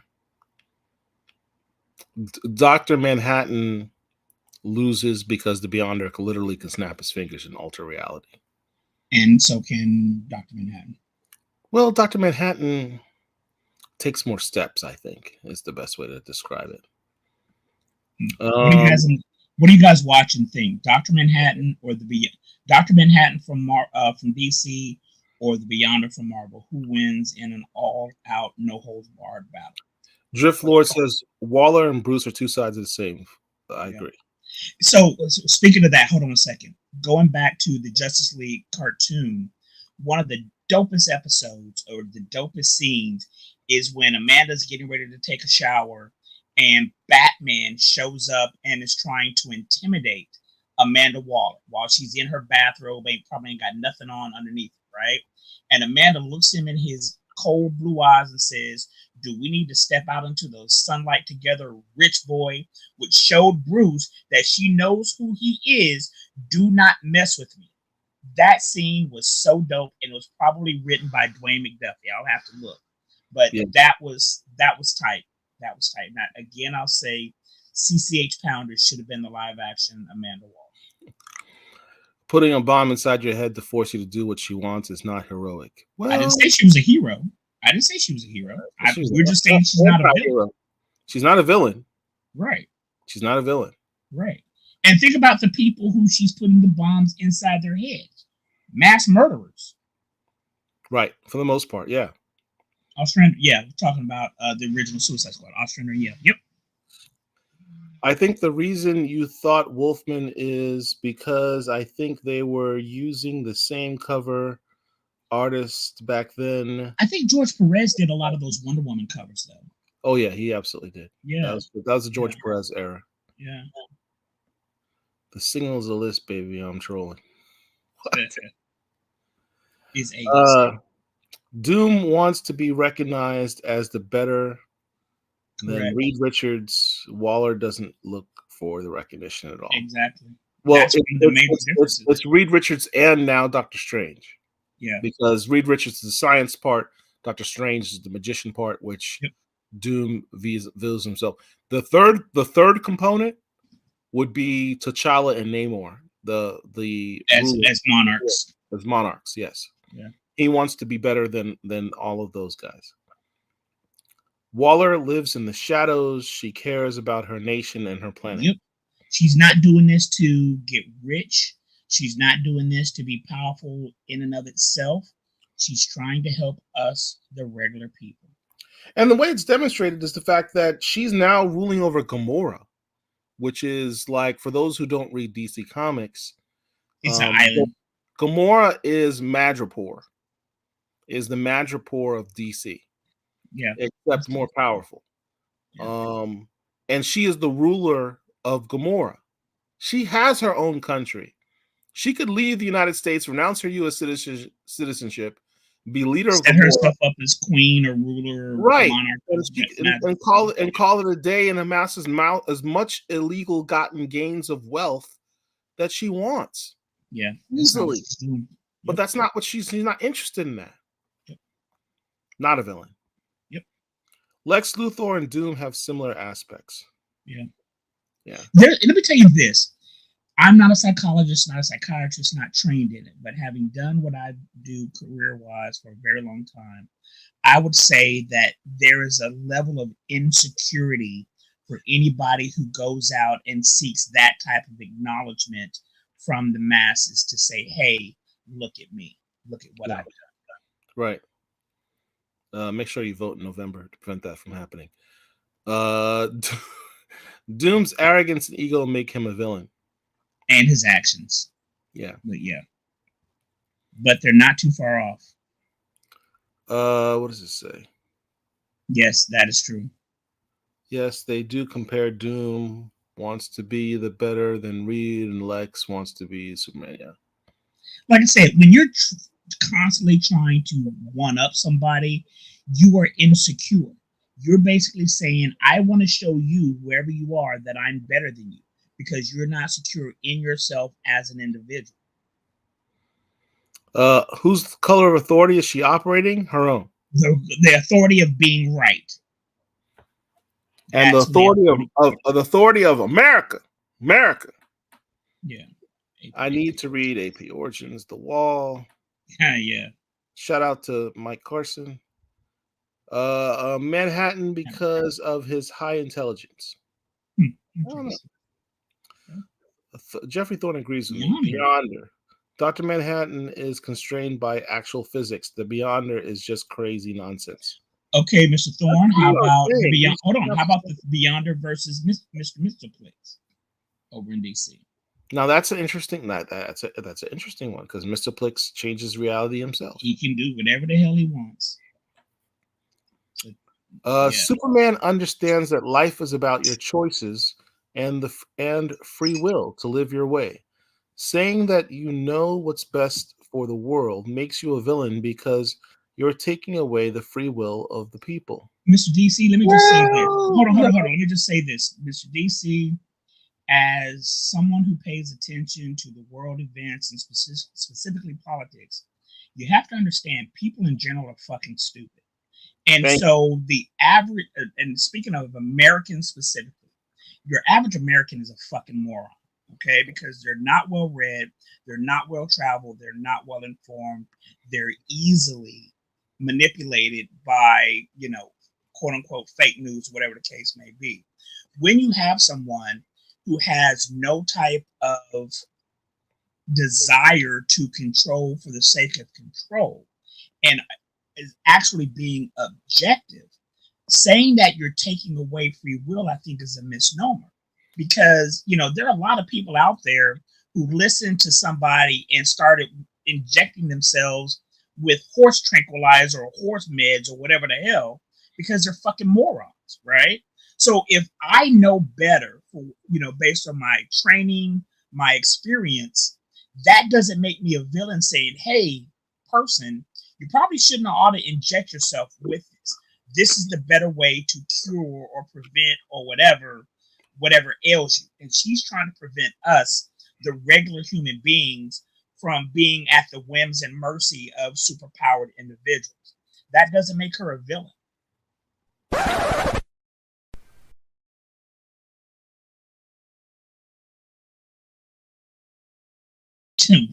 Whatever.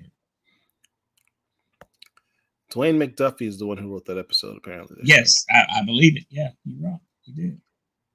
Jeff says Dwayne Beyonder is Mr. Mississippi. So they're equal. Okay. Yeah. King Sigma, yeah, what's up? She's necessary. Someone has to do it. I agree. All right, let's go on to the next books because we'll be doing this all day. All right. So Bloodhunt? Yeah, so the Bloodhunt series has concluded. Once again, that was a cross-issue storyline. I've mentioned before, as I just said, that I don't normally collect a lot of them. This one I did because it was a Black-centered cross-issue storyline with Blade being the central character. What we learned is that Blade's physique or physical essence was taken over by Varney, who was an ancient demon. He was ultimately, of course, defeated. Varney, in the guise of Blade, had bitten Victor. I didn't mean that. Stephen Strange. So Stephen Strange's body is infected with vampirism, but his astral form is still out there. Latveria is the only nation on planet Earth that was not infected with vampires due to the wards and spells that Victor had put in place. So Stephen Strange and his wife Clea went to Victor Von Doom trying to get some assistance in the final book. Stephen said, hey, I'm going to give you the title of Sorcerer Supreme, but you got to promise to give it back. Among other things that you can say about Victor Von Doom, he is an honorable person. If he gives his word is bond, as they used to say. So Stephen Strange gave him the power of the Sorcerer Supreme to cast a spell that did away with the Dark Force energies that were covering the planet that allowed the vampires to come out. But Victor kind of reneged. I don't know. I'll have to reread it. But he did not immediately give the power of the Sorcerer Supreme back to Stephen Strange. And so there may be some loophole that Victor is relying on not to give the power back immediately. A couple of years ago in the comics, Stephen Strange died and his wife became the Sorcerer Supreme. So Doom shows up at her doorstep saying, hey, I need to be the Sorcerer Supreme. Clea was like, yeah, get the fuck out of here. I'm the Sorcerer Supreme, blah, blah, blah. This is something that Victor has strove for quite some time. Now that he has it, he is reluctant to give it up. And this is something that we're going to be dealing with over the next probably several months, if not years.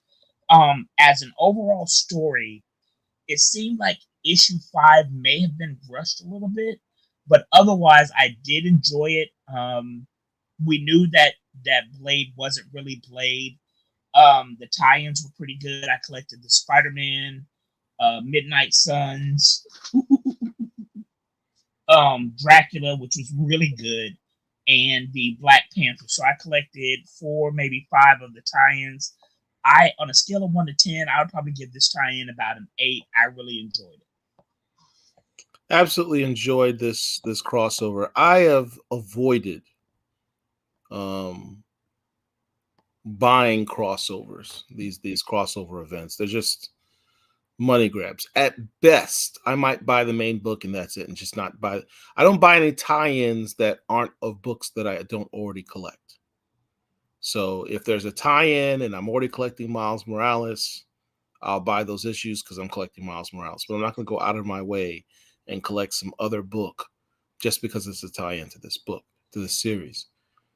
This entire series was actually really well done.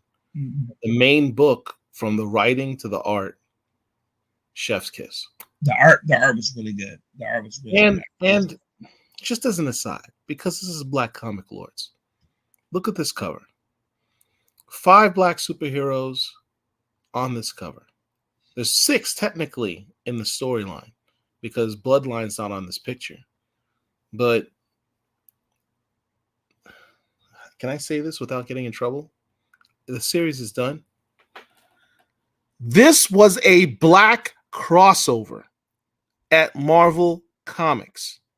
Hunter's Moon, Blade, Miles, Cap Falcon, Black Panther.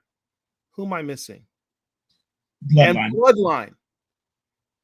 That's 6 black superheroes that weren't background characters just to add color to the background. Bloodhunt kind of was, but not Bloodhunt, but what's the dude's name? They were actually central and to the story and had agency within the story itself. Yeah. And they had their own spin-off series. And on top of all that layer, you had some of the dopest black creators in comics working on them. Brian Edward Hill on the main story. It was very well done. And that was the main reason why I supported it. Because, I'm just saying that I love the fact that this was just, first of all, which is always first and foremost the most important thing. This was a dope story with dope art. As a comic book fan, regardless, as a comic book fan, the 2 most important things you're always going to be looking for is a dope story and dope art, regardless of who does it. But the fact that a lot of this was done by black creators was a big plus. The fact that they put 6 black characters in central to the story on top of all that, I'm surprised the fanboys even supported it, but it was done well. So I appreciate it.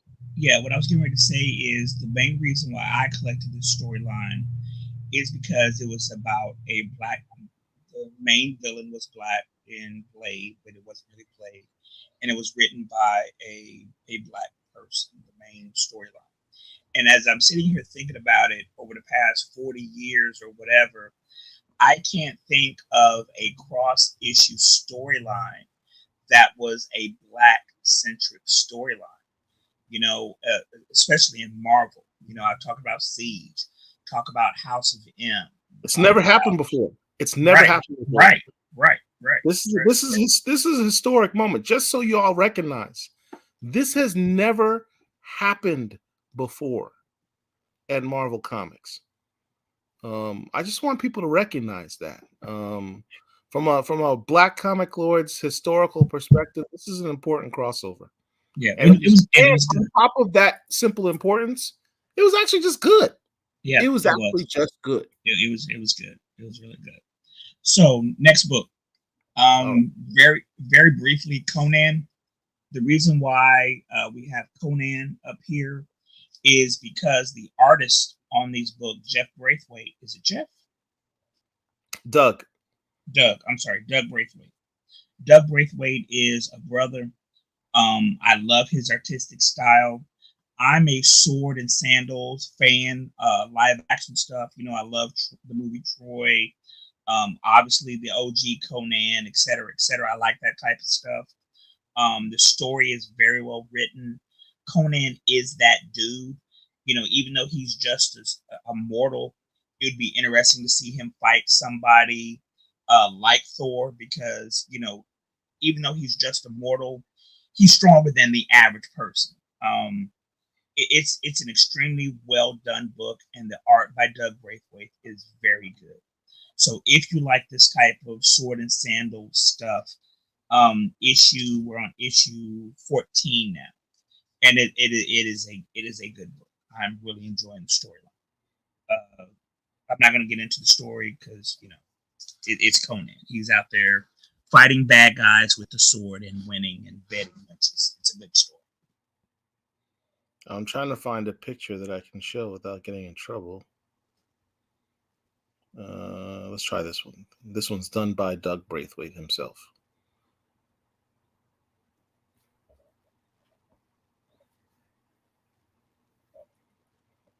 This is a brother out of, I think he's from London. Yeah, I think he's a Brit. I'm pretty sure he's a Brit. Oh, he's definitely a Brit. I just don't remember what city he's from. I think he's from London. But yeah, Doug Braithwaite did this artwork. Yeah, I mean, he does a spectacular job. I'm really enjoying it. You guys remember him from the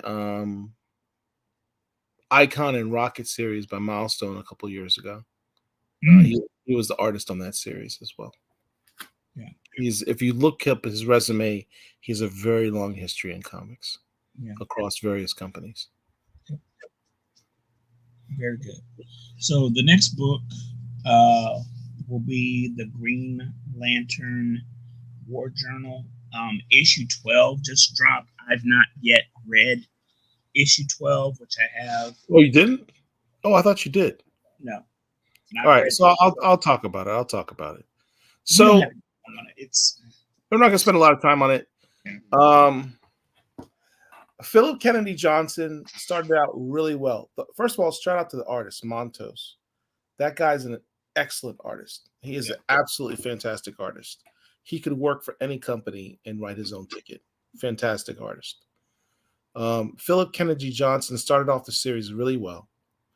To start with the positives, he didn't shy away from the run that Jeffrey Thorne did. He embraced it. He ran with it, tried to expound upon it. And for the most part, for the first 5 or 6 issues, was doing a really great job. But he introduced this element on the big bad with the storyline with the gods from this other realm. It, quite frankly, was just confusing. I don't know if it may be because I didn't grow up a DC guy, so maybe these characters have been introduced in the past and you're supposed to know who they are. I don't know who they are. And as a writer, you can't write with the assumption that someone just picking up this book from the first time is necessarily going to be familiar with characters that might have been introduced 20 years ago. You kind of need to do it in a way that it's accessible to newer readers as well. Again, I don't know if these characters are original and new or if they've been introduced in the past. Regardless, it was very confusing for me to follow along or even honestly have a lot of interest into the big bads in this. It's not a good series. It's just not. I want to say it's not a good series. I would say it lost its way because it started out really well. Right. But halfway through the series, as I said, around 5 or 6, it had a lot of filler in it. This series should not have been more than, say, 6 issues. All of what happened here really should have taken, this is a 12-issue series. A lot of it, honestly, was filler. This could have easily been done in a 6-issue series. Yeah. A lot of these issues were just there just to fill up space and give a lot of exposition and not really push the story along. And you kind of lose interest. And I'm trying to, not trash the guy because I think he's a good writer. Philip Kennedy Johnson is a very good writer. But honestly, this series did not need 12 issues. It could have been racked up in 6. Overall, it's not a good series. Yeah. So that's all I have to say on that. Yeah. The next book, The Power Fantasy, Paul has not read this yet. It just came out, I want to say, a week or so ago. I didn't even know about this book. Right. This book right here is spectacular. So I didn't go to the comic book store last week, but I went in there this week. So I have my pull list. The guy, pulls out my stack, whatever. before I ring up and head out, I always peruse the cabinets or the shelves or whatever to see what's there. I see this black dude on the cover of this book. I have no idea what it is because I don't read, advance anything or whatever. I just show up, I work on vibes. I don't read advance nothing, right? So I asked my comic book guy, I'm like, yo, what can you tell me about this book? Before he said a word, he started smiling, right? My comic book guy is an extremely cynical dude, right? He's almost kind of negative, quite frankly. But he started smiling when he talked about this book. And so I'm like, that's enough. Go ahead and put it in my stack. And I bought it. I read it.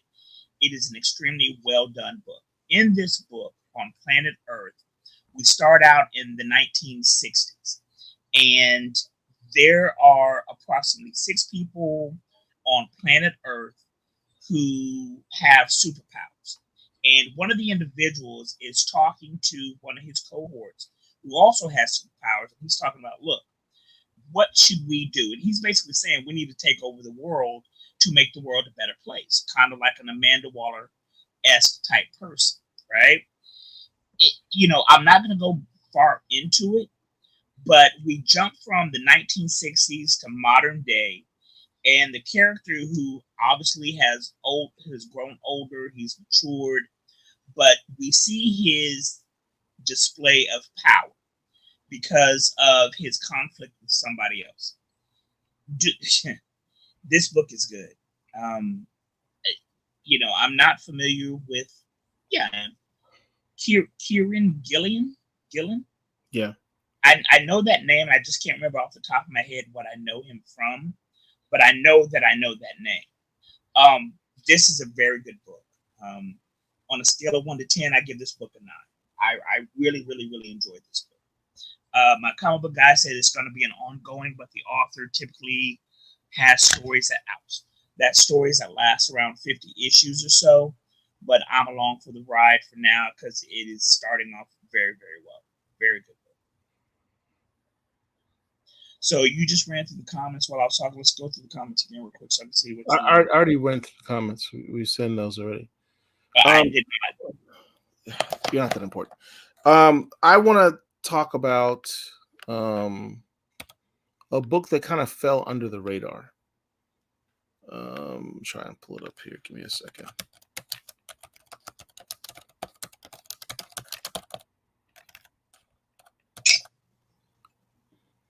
You're making it difficult for me, aren't you?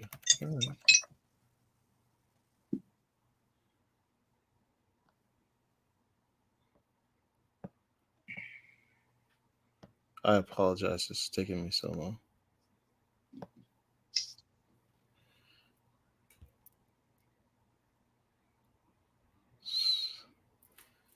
All right, so this is it. Miles Morales, Spider-Man Annual #1.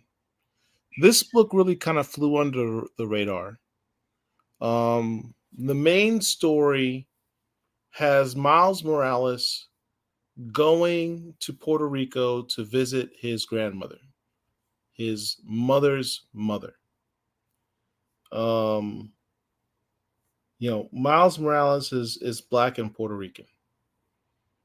Oftentimes people say, I have a weird, I wouldn't say weird, not from my perspective, but I have determined that, boy, I'm going to get myself in trouble if I say this. How can I say this without getting in trouble? I have a different outlook on issues of race than many people in these circles, I've determined. I've heard comments to the effect of Miles Morales is not really Black because his mother is Puerto Rican. We interviewed Cody Ziegler. Cody Ziegler said Miles is definitively Black. His mother is Black, but his mother is Afro-Latino or Latina. To say that he's not Black because he's half Puerto Rican is just... It's stupid. There's no other way to say it. Just say it is stupid. Thank you for that. I was going to say, I'm just going to quote Marc and say stupid. It's stupid. A lot of you really just have really weird. We have stupid opinions about race, especially in this country. Yeah, let me talk. So I think a lot of you just have really weird ideas on what this social construct called race in America is.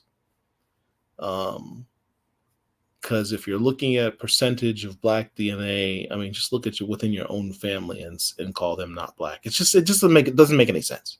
It doesn't make any sense. But shout out to Cody Ziegler, because Cody went ahead and definitively addressed this issue, specifically by showing you Miles's family in Puerto Rico. He first starts by showing you his abuela, his tias, his aunts, his aunties. This is his aunties. And what's interesting. Wait, hold on. Does he do the art as well, or just a story? No, just a story. The story was done by an artist by the name of Baldion.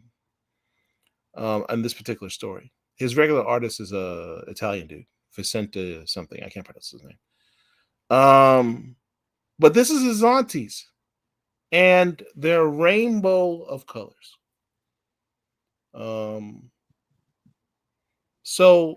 But clearly, some of his aunties are clearly Black.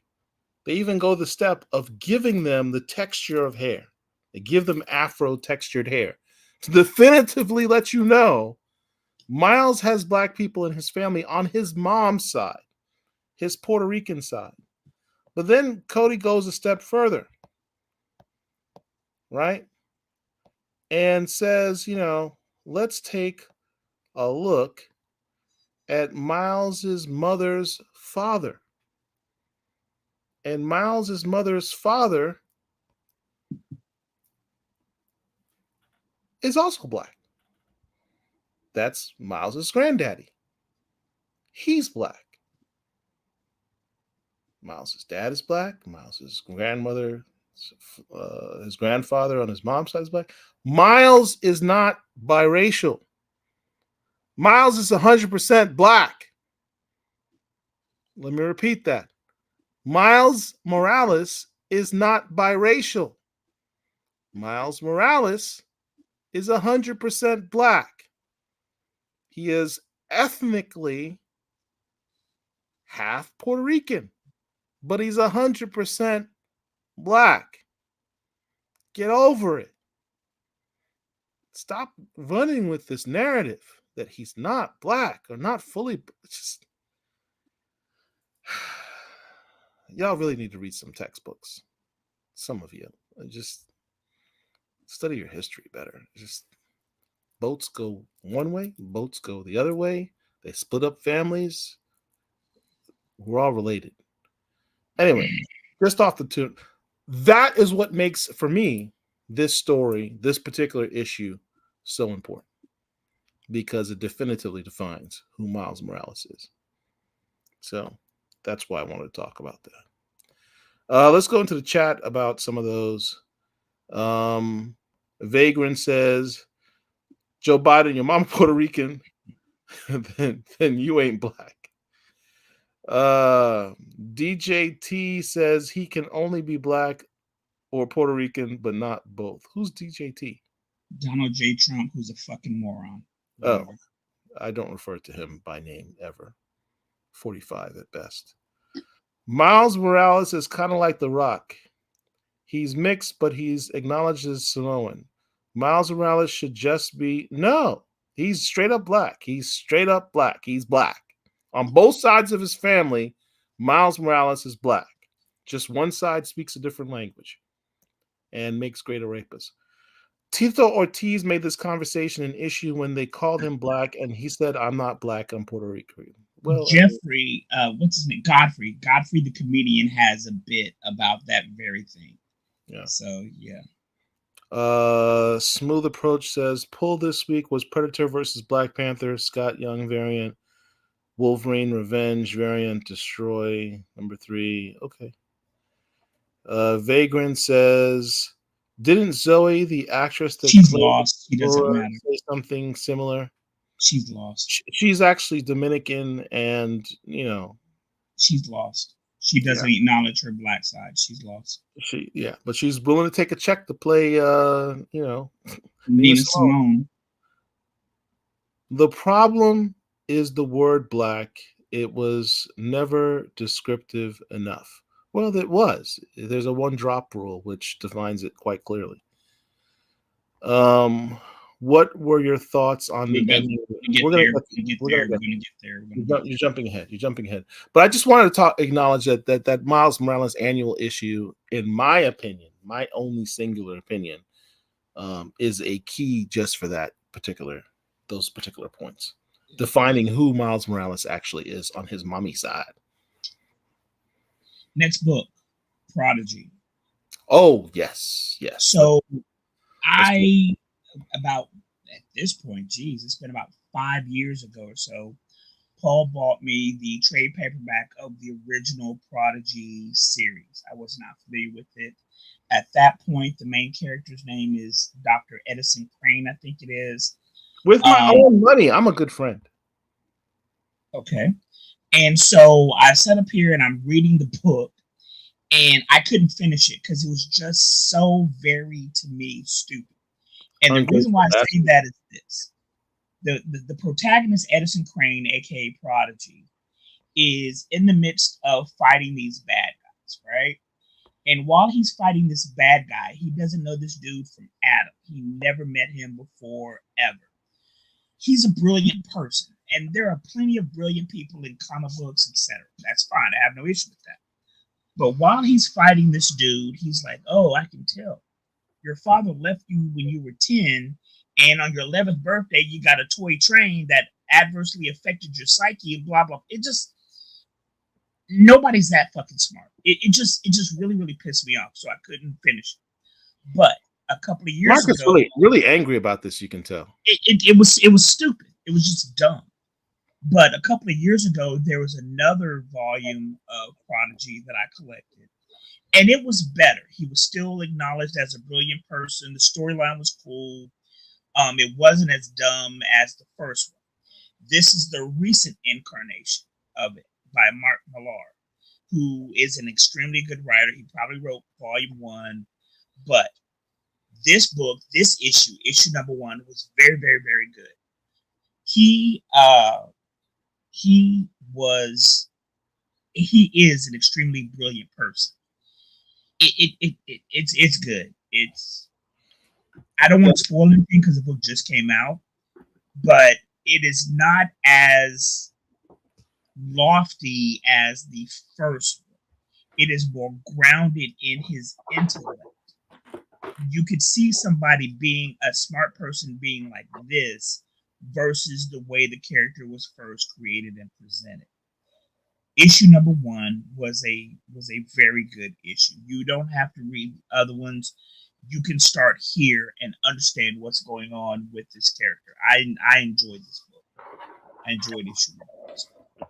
I agree. This was the best iteration of this character I've seen to date. I thoroughly enjoyed this singular issue. It also did some building of the character by expanding on showing other members of his family, which we've not seen before that I recall, which we haven't seen before, and intrigues you further. Adds some intrigue, takes away some of his deus machina. I never say that word right. In terms of his money as part of the plot point. There's a new villain introduced who right. is at least as smart as he is because he was able to checkmate him, which is something that nobody can do typically because he is so brilliant that he's literally 136 steps ahead of everybody else. And I understand that there are a lot of brilliant people out there, savants, etc. But I'm sorry, the way he was presented in volume 1, number 1, nobody's that smart. Not even Bruce Wayne, not even Sherlock Holmes. It just didn't make sense. This version of the character makes sense to me. I enjoyed it. Yeah, I enjoyed it. This was a dope book. I enjoyed it. Yep. Next book is Profane. This is an interesting book, and I know this isn't going to be a lot of people's cup of tea. This is not a superhero book. It's a film noir. It's a book noir, right? Crime noir, to be specific. It's a crime noir written by Peter Milligan. The main character is okay, this is going to sound weird. The main character is a fictional character, and he knows that he is a fictional character. It's kind of a spoiler, but all right. Okay. The book has been out for a while, so that's been discussed already. But he is a fictional character. He knows he's a fictional character from the comic books. Just imagine if Sherlock, okay, so if you watch Star Trek, and you know how in the original, not the original, but the Next Generation, when they were on the holodeck, and there was a point in time when the holodeck character Moriarty, who was a Sherlock Holmes villain, somewhat came to life and become self-actualized. That's the same thing that's pretty much happening here. It's an interesting book. It is not going to be everybody's cup of tea. I understand that, but it's a crime thriller. And so if you like crime thriller type things, this may be up your alley. It's not a Cape and Cowles book at all. I like that cover. I do not have that cover. This is the one that I have.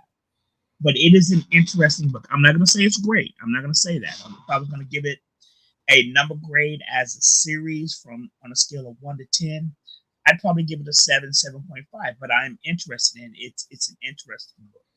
And it's outside the normal vein of things that I normally read. It was definitely an entertaining read, and it's off the beaten path. It's an original story. It's an original premise, which I appreciate. It was a dope read. It reminds me of The Good Asian that came out about 3 or 4 years ago. Yeah, it's got a bit of that vibe. It also has, as a character, the character himself as a Mickey Spillane as a fictional character reminds me very much of a Devil in a Blue Dress type of character. He's an Easy Rollins, Mickey Spillane type private eye type guy. It's interesting. It's an interesting read. I'm not saying that this is one that you have to rush out and buy. I'm going to be honest. The other book that I just told you guys about, the Power Fantasy, that's one you do need to rush out and get. I'm not going to say this one is, but if you happen to come across it, it's an interesting read. You said the Power Fantasy is the one that you should rush out and get? Absolutely. The Power Fantasy was really good. Okay, so Vagrant makes an extremely interesting point. Easy Rollins was a character created by, was it Mosley? Yes, Walter Mosley. Walter Mosley.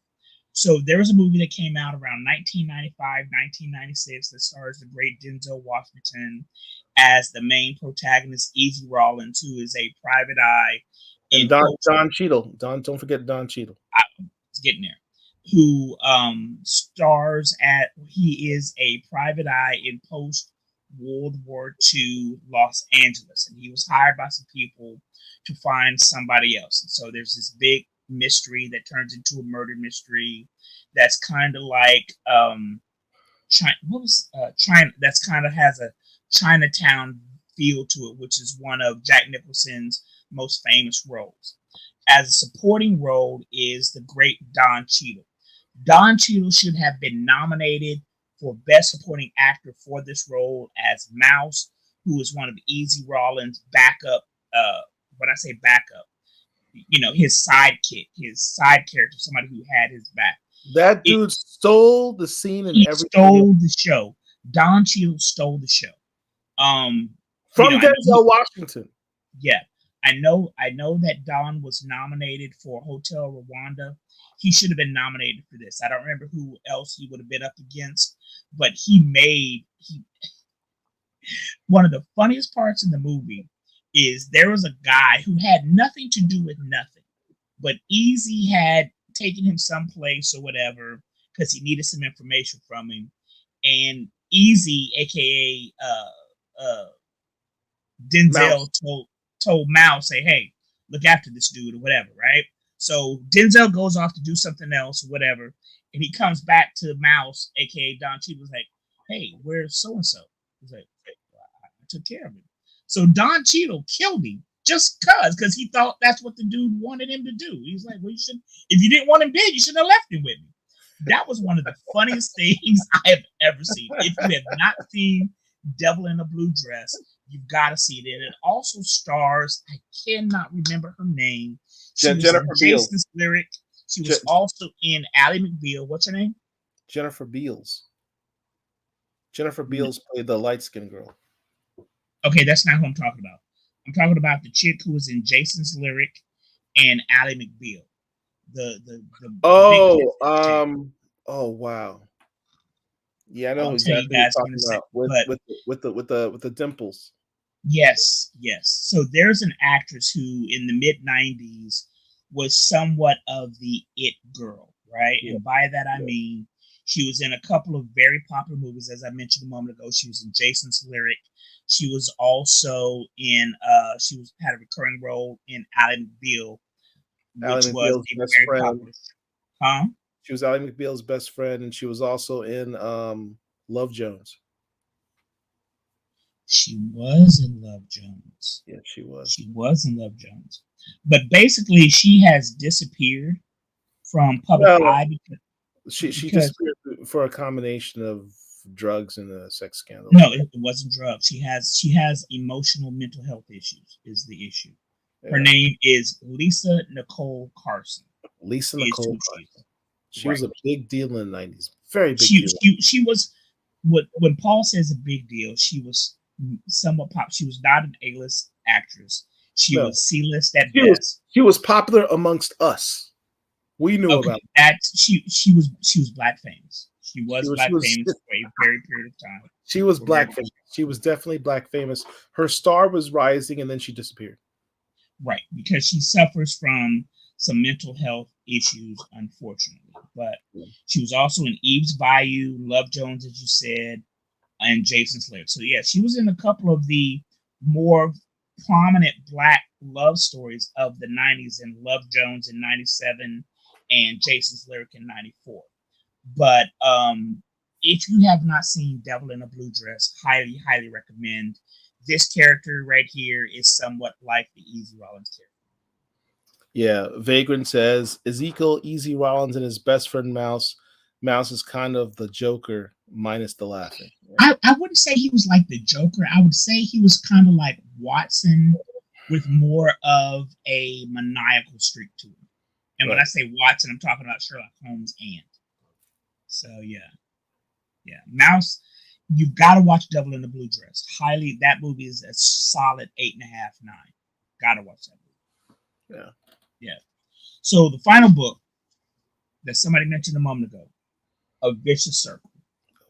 When issue number 2 dropped almost a year ago at this point, I said that issue 2 was probably the single best issue of a comic book I've ever read. I stand by that. Issue number 3 is also spectacular. On a scale of 1 to 10, I give it a 17.3. This book is spectacular. Guys, you need to understand, from an artistic standpoint, from a character standpoint, from a plot standpoint, this book is absolutely brilliant. It's about a couple of time-displaced characters who are, in essence, trying to save human existence. In book number 1, which I read at this point over a year ago that I can't even barely remember, they were in the distant future. There was a time machine. The main character, whose name I don't recall, has this so-called bad guy locked up in his basement in like maybe the 1950s America. He escapes, and then they go on this time jaunt, this time hopping spree. It's kind of hard to explain, but they are tied together. I'm trying to think of something in popular culture that would compare where they are tied together.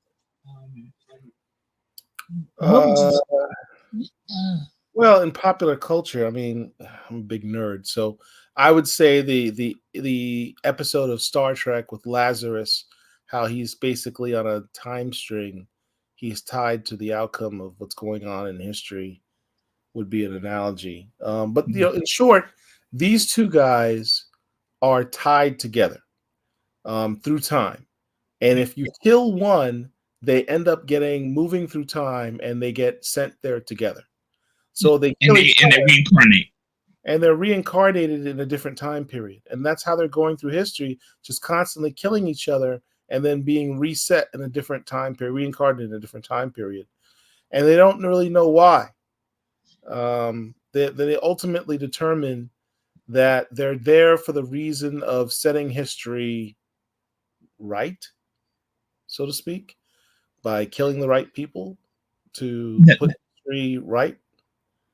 The main problem is that the black dude has a motivation to stay in a particular time period for a reason that I'm not going to say. And the white dude is like, look, that doesn't matter. Saving all of humanity is what matters. Okay. So if you don't do what I need you to do in order for us as a duo to save humanity, I'm going to take this thing away from you potentially. And it's just brilliant writing. It's so very good, man. It's so very good. You got to read A Vicious Circle. There are 3 issues that have dropped that are out now. Get them, read them, thank me later. It's a very, very good book. Do you anticipate that they will continue the series? I don't know, because it's been about a year since between issue 2 and 3. Just to show you, I just showed you the cover right there, right? Just take a look at the interiors.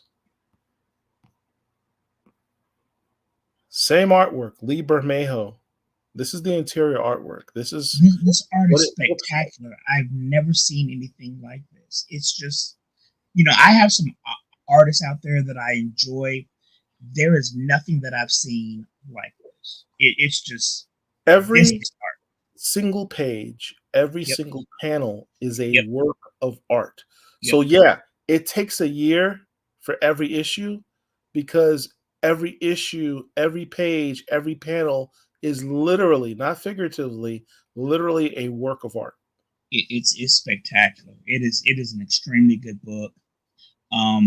This is the last book that we're going to review, and I'll just go ahead and say it now. This is my book of the week, book of the month. A Vicious Circle is perfect. There's nothing negative that I can say about this book. Well, I mean, I kind of agree with a frustrated fan. You leave on kind of a key. This is my one detractor from the book. This series needs to continue. If you're telling me this whole series was just 3 issues and that's the whole self-contained story, it's going to lose some points for me, because it ends on, it's an unresolved issue.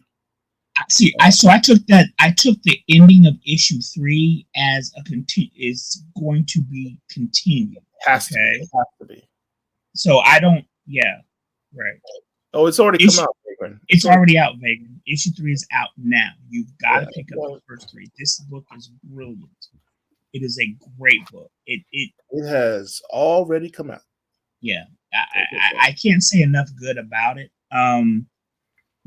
Typically, sometimes when we're thinking about it, we give our read of the week or our book of the week. This is most definitely my book of the week, book of the month. This one comment by Frustrated, we said good and bad guys, but at the end of issue 3, those terms become very blurred. You don't know who's necessarily the good guy and who's necessarily the bad guy. We don't know. We ever really know the motivations as to what started this beef between these two guys in the first place, beyond the thing that the quote unquote bad guy, the white guy, does to the black guy that's made him so upset. We don't know what kind of started this whole journey that they had as to what. But we know but in book 3, we now see what the white guy's motivation is, and we know what his motivation is. And Frustrated is right. The black guy's motivation is selfish, but can you actually blame him? Think about it now, without giving any spoilers, because I want you guys to experience this book on your own without spoilers. But the black guy is motivated by something, and the something is unique to him. And so I can't say that I necessarily blame him understanding why he's doing what he's doing. But I also absolutely understand the motivation of the white guy. So when the book first starts in issue 1, we, the reader, are led to believe that the white guy is the villain. By now, issue number 3, he ain't necessarily so bad. All right? Guys, listen. You got to read this book. You got to read this book. It's very, very extremely good. Yeah, it's good. Very good. So that's my book of the week. Shout out All right, to Jeff. man. Hey, but Jeff, are you coming to Dragon Con next week? If you're going to be in town, are you going to be in town? If you're still here, just curious. So anyway, later, yeah, I guess it's 8 night 10. So real quick, what I guess next thing we do is what you're watching. Yeah, let's take a quick commercial break, and we'll come back to what we're watching. If I can figure that out. Hold on a sec.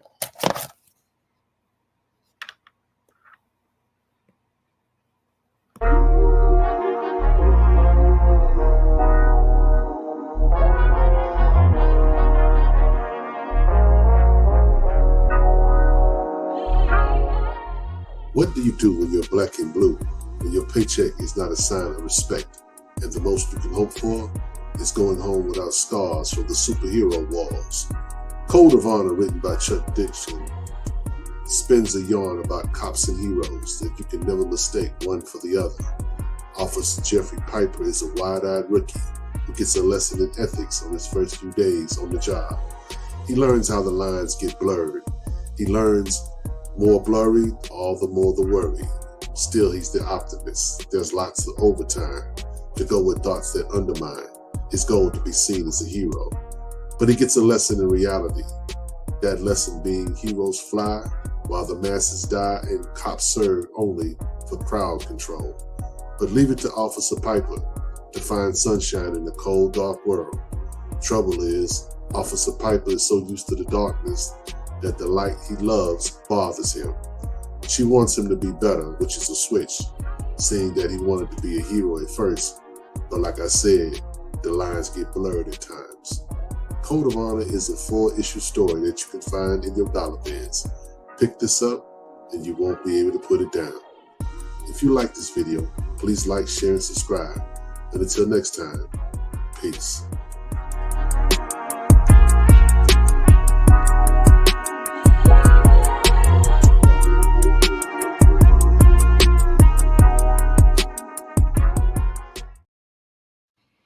And we are back. Well, that looks shorter. All right. We're in the next segment of our show in which we talk about what you watching.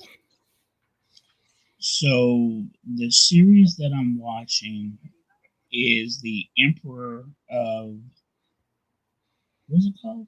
The Emperor of Ocean No Park. Clothes. The Emperor of Ocean Park, which stars Oscar winner Forrest Whitaker as the paterfamilias of a family of somewhat overachieving siblings. You have two brothers and a sister. The older brother is played by he's the only one he's the only child that I recognize. Duke Agents of S.H.I.E.L.D., right? Correct. He was in S.H.I.E.L.D. That should have been given the role of Luke Cage, by the way. Wait, say that again? Every time I see him, I see Luke Cage. Like, he should have been Luke Cage. My only thing with him, he's from a physical stature, he's big enough, but he's too light skinned. I think Luke Cage needs to be played by a darker actor. Yeah, the older actor, I don't remember. Hold on, I'm gonna look all this up so I can tell you guys. But obviously, everybody knows who Forrest Whitaker is. So that goes without saying. Hold on 1 second for me. Emperor of Ocean Park. So the oldest brother is played by actor Henry Simmons, who plays Addison, right? And as Paul just said, we know him from Agents of S.H.I.E.L.D.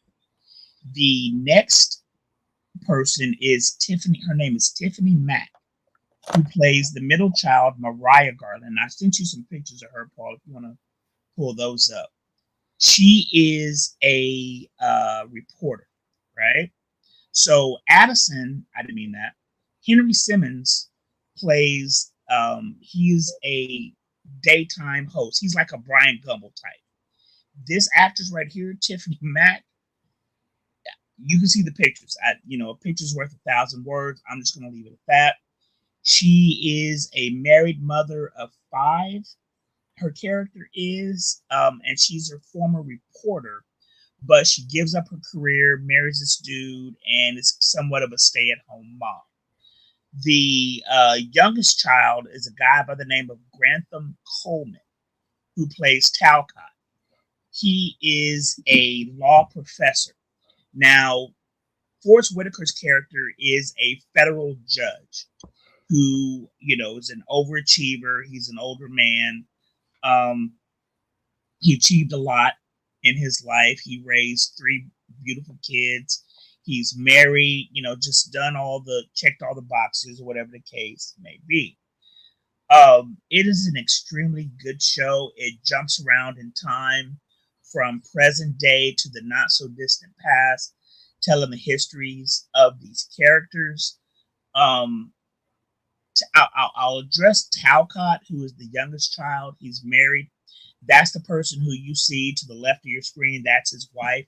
She's also a lawyer. She's vying to be a federal judge at this point in the modern story.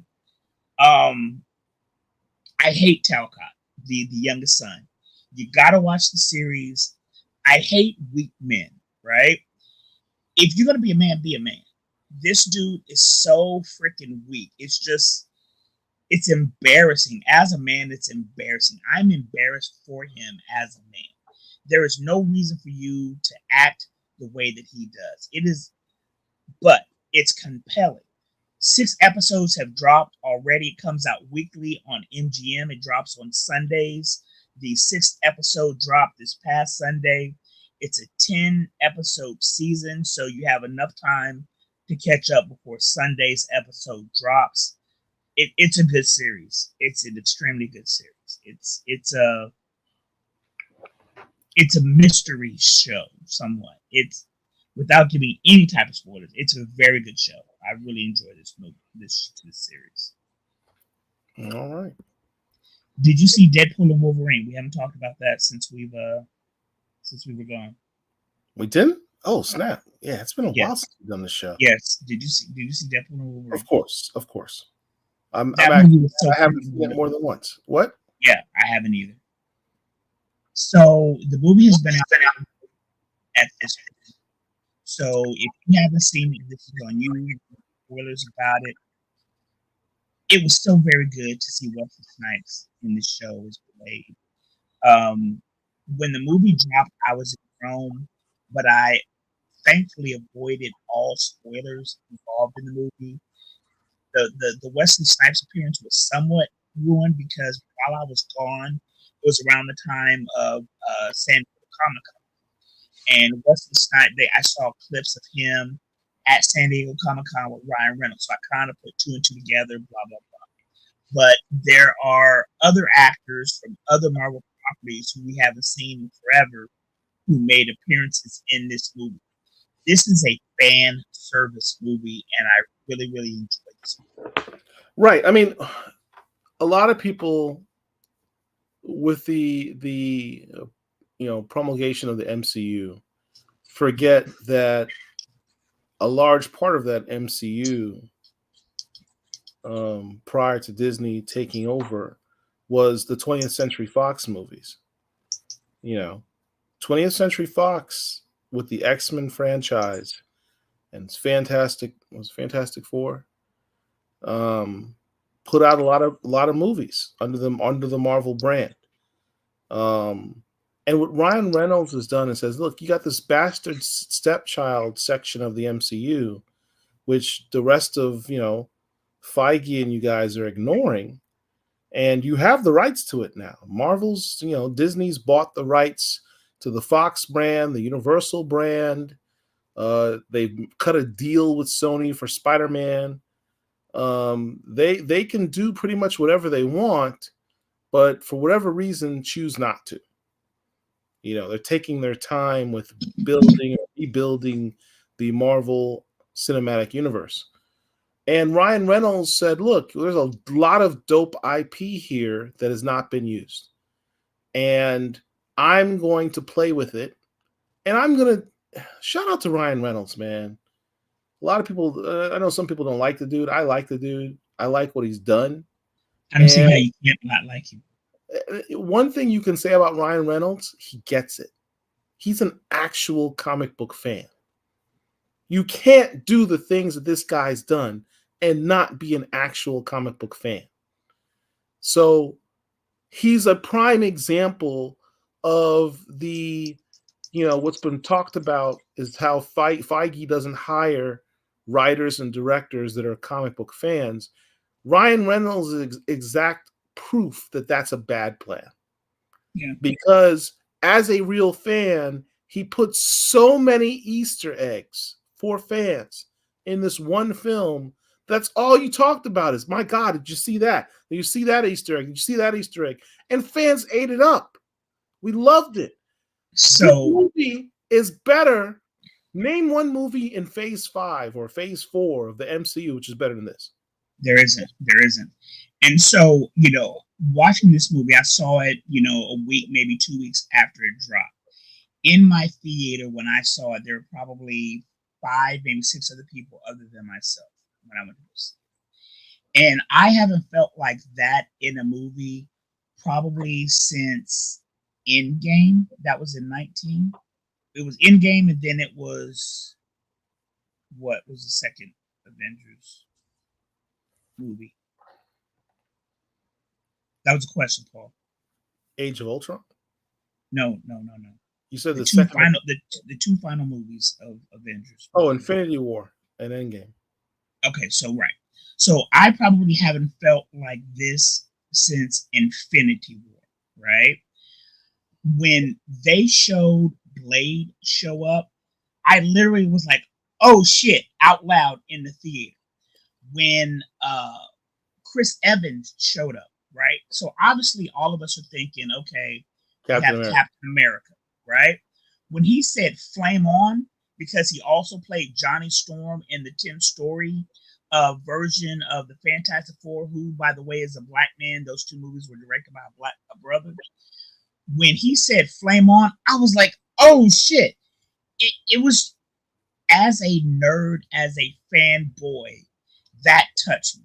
And I have not felt that since Infinity War. It was Ryan Reynolds, like Paul just said, Ryan Reynolds gets it. And he gave us, the fans, what we actually wanted to see. And it was tight. It was really and here's the funny part. There are two parts of what you just said. Ryan Reynolds gave the fans what they wanted to see. The flip side of it, one of the things that has always been criticism of the Fox films is, well, Hugh Jackman was not a comic accurate Wolverine. So Ryan Reynolds said, okay, you want a comic accurate Wolverine. He put one in the film. He did. Same height, same build, same haircut. He showed you exactly what that would look like. And you realize that assertion was stupid. No. Well, let me say this. And I understand your point that you're making. But Hugh Jackman as an actor, as an individual, is over 6 feet tall, right?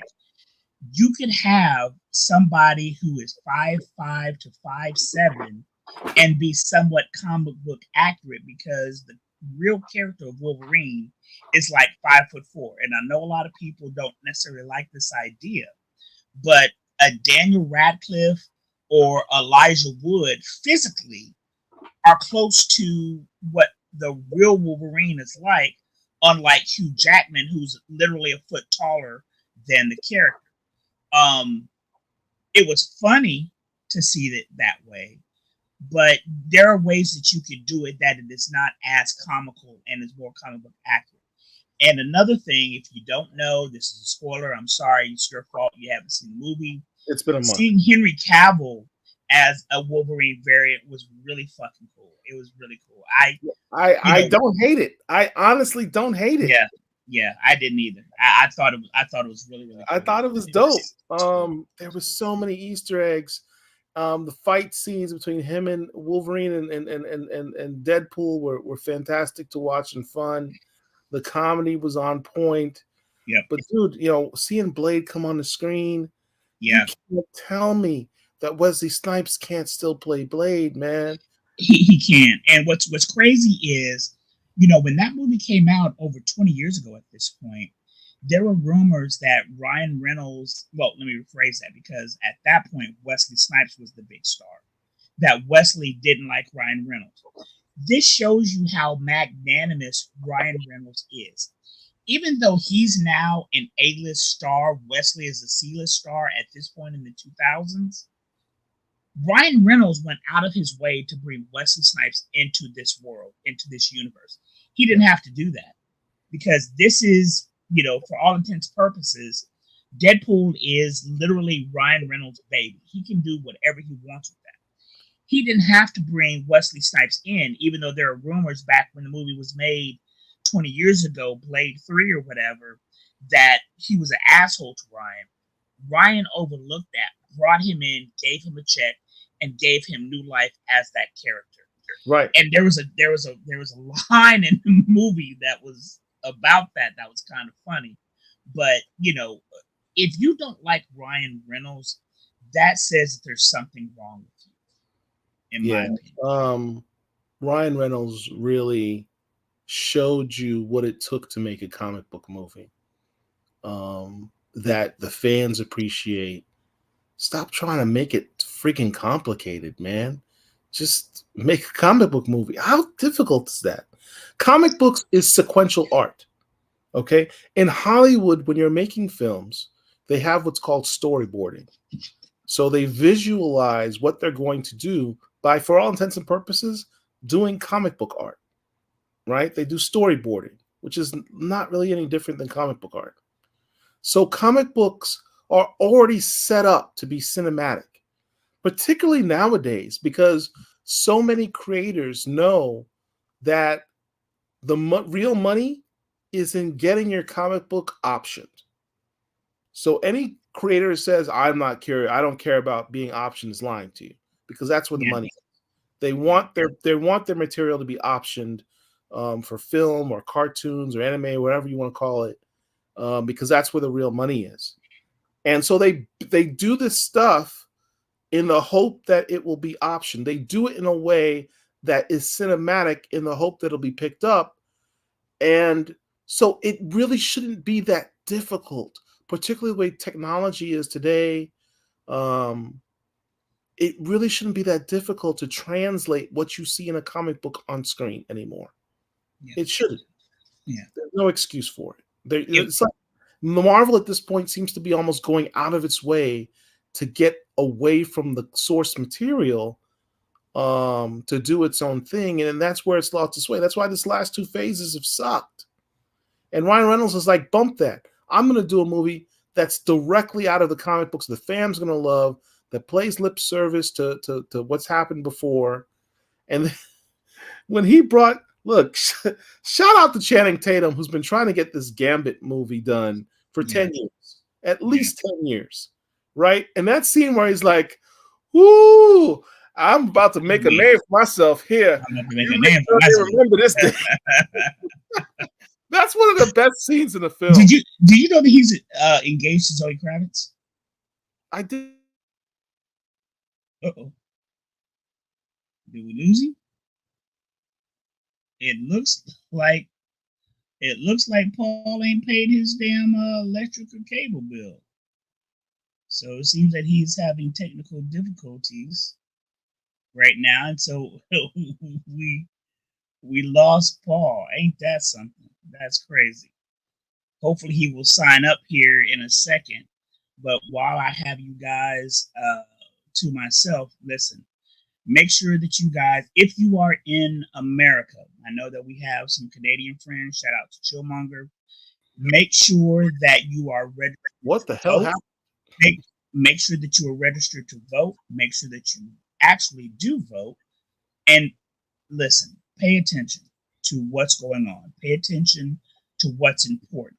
Okay? We've said in this space previously that as Black people in this country, the most important thing is the federal judiciary. Folks, you got to pay attention. You can't be Hotepian when it comes to your vote in this election, because literally democracy is on the ballot. You got to pay attention.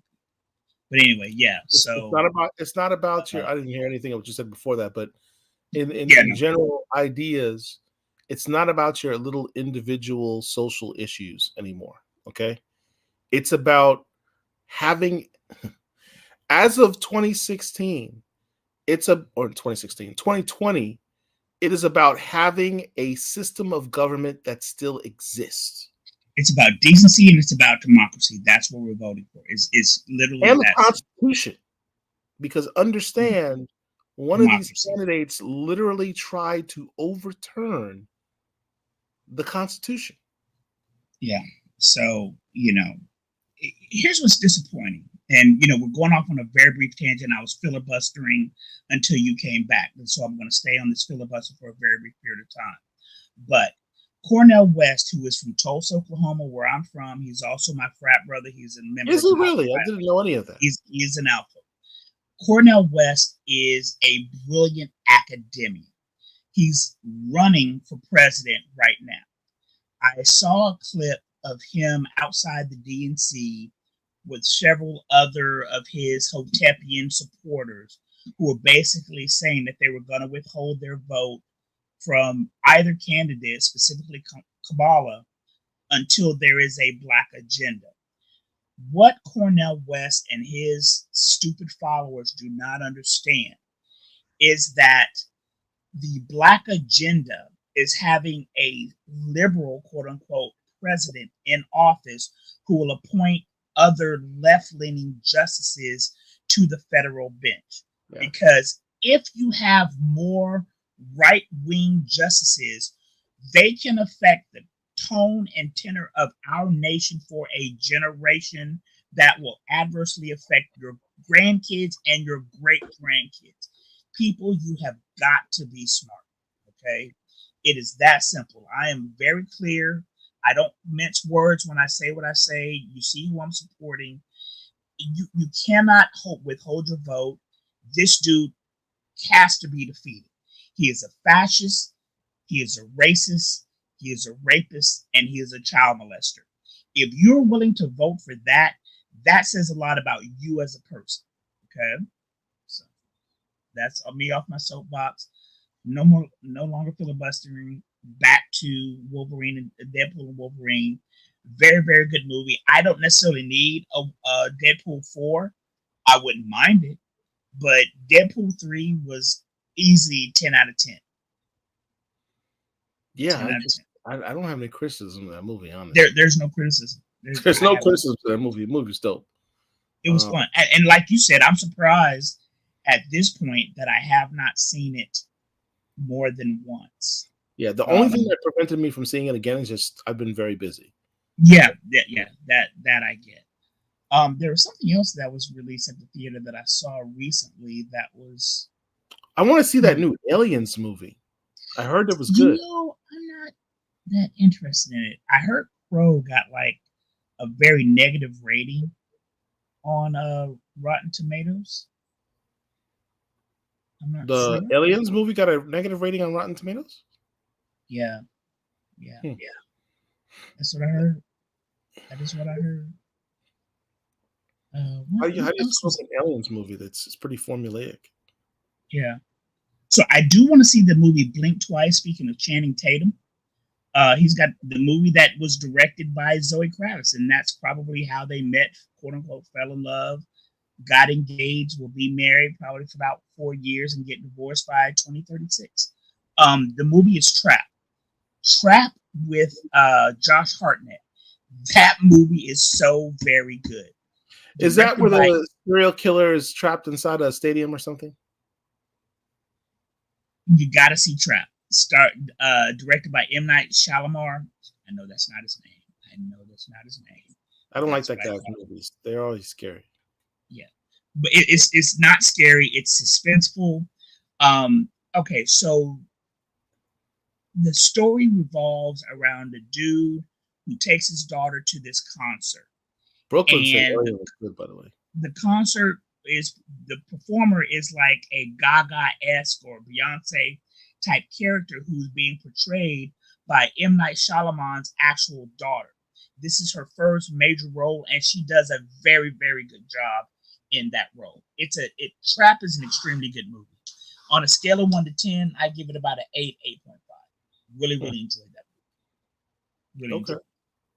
So that's it. So that was a good show. We've been on for 2.5, going on 3 hours. So that's about it. I possibly won't be available next week because Dragon Con will be in town next week. And I will be there. So it is my intention to be out at panels and see stuff or whatever. So I may try to sign in, but no guarantees. So. All right. So one of the books that we did not discuss tonight was Akogun, Brutalizer of Gods, #3. The reason being is Moreira Ayodele and Dotun Okonde have agreed to talk to us about the book at our next Friday show. So I don't know if I'm going to be home to do that show or not. It's my daughter's birthday next Saturday. It's her 13th birthday. Shout out to my daughter, who's my pride and joy. Saturday is also Marc and I. We're going to be glued to our televisions watching Miami play Florida. Hopefully beating the crap out of the Gators, the Crocs. And, have a lot of stuff going on next weekend. But, make sure you tune in next Friday. Moreira Ayodele and Dotun Okonde, the creators of Akogun, Brutalizer of Gods, will be with us.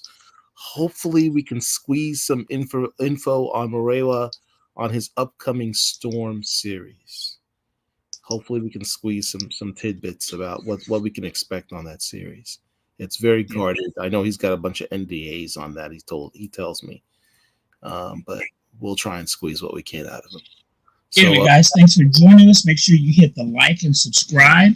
Make sure you share the videos when they pop up, and we will see you next time. Black Comic Lords, we got you.